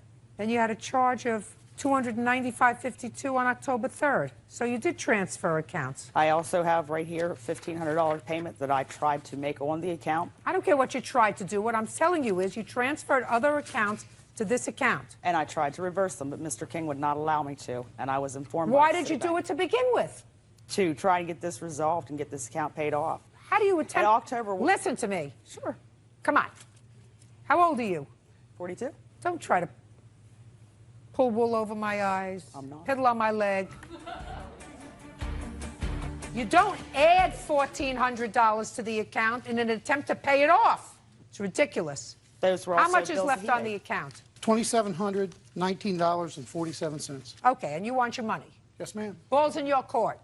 The account numerous times went back and forth for 3 years. I paid on the account back and forth. He was living with me over 2 years. Mr. King called and told me that in no circumstances was I to have anything to do with that account at any time, or he would press charges against me for fraud. I had tried to make a $1,500 balance transfer to the account. You know, I don't understand the word you just said. I mean, I don't understand the relevance of a word that you just said. Because I tried to pay on the account. He forced it and said I could not. I want to know why you don't owe him this money. What's your defense? My defense is Mr. King lived with me for almost 3 years. He never paid me a dime. So who cares? It went back and forth for What's different back things and that I've forth? I gotten don't for it. understand. What's back and forth? Things that I've paid for, he said the account, if he'd left the account alone, I would have gladly paid it. He wanted me to make cash payments to him on a monthly basis. Because of his temper and other hostilities, I didn't want to have to be Do you know that I responsible to don't make believe payment. a word you're telling me? That's not a word you're telling me. That's fine. I think what happened was, who broke up with whom in August? I ended the relationship. Well, if you ended the relationship in August, then she went on a spending spree. And she was really going to get you because she transferred the other balances to this account. She was really angry with you, Mr. King. Yes, ma'am. Well, that's too bad. You know, things come, things go, back and forth. With that, Actually, you ma'am, it owe was him actually September 11th. $2,719. Pay him. That's all. Step out. Thank you. কথা খুব খুব খুব জরুরি একটা বিষয়। এইটা দিয়ে তুমি মানুষের মাথা কিনে ফেলতে পারো অথবা তুমি তার মাথাটা কেটে ফেলতে পারো। আচ্ছা মো আপনি কেন মিডিয়ার সামনে কথা বলেন না সেভাবে? সত্যি কথাই বলতে চেষ্টা করছি এখন। আমি আসলে ভয় পাই কথা বলতে। আর এখনকার সময় ভয় পাওয়াটা তো আমার মনে হয় না খুব ভুল কিছু করি। তুমি দেখো না, কথা বলাটা তো এখন আসলে অন্যায় হয়ে যাচ্ছে। তুমি কি বলছো সেটা কি সত্যি সবাই শুনছে তুমি মনে করো?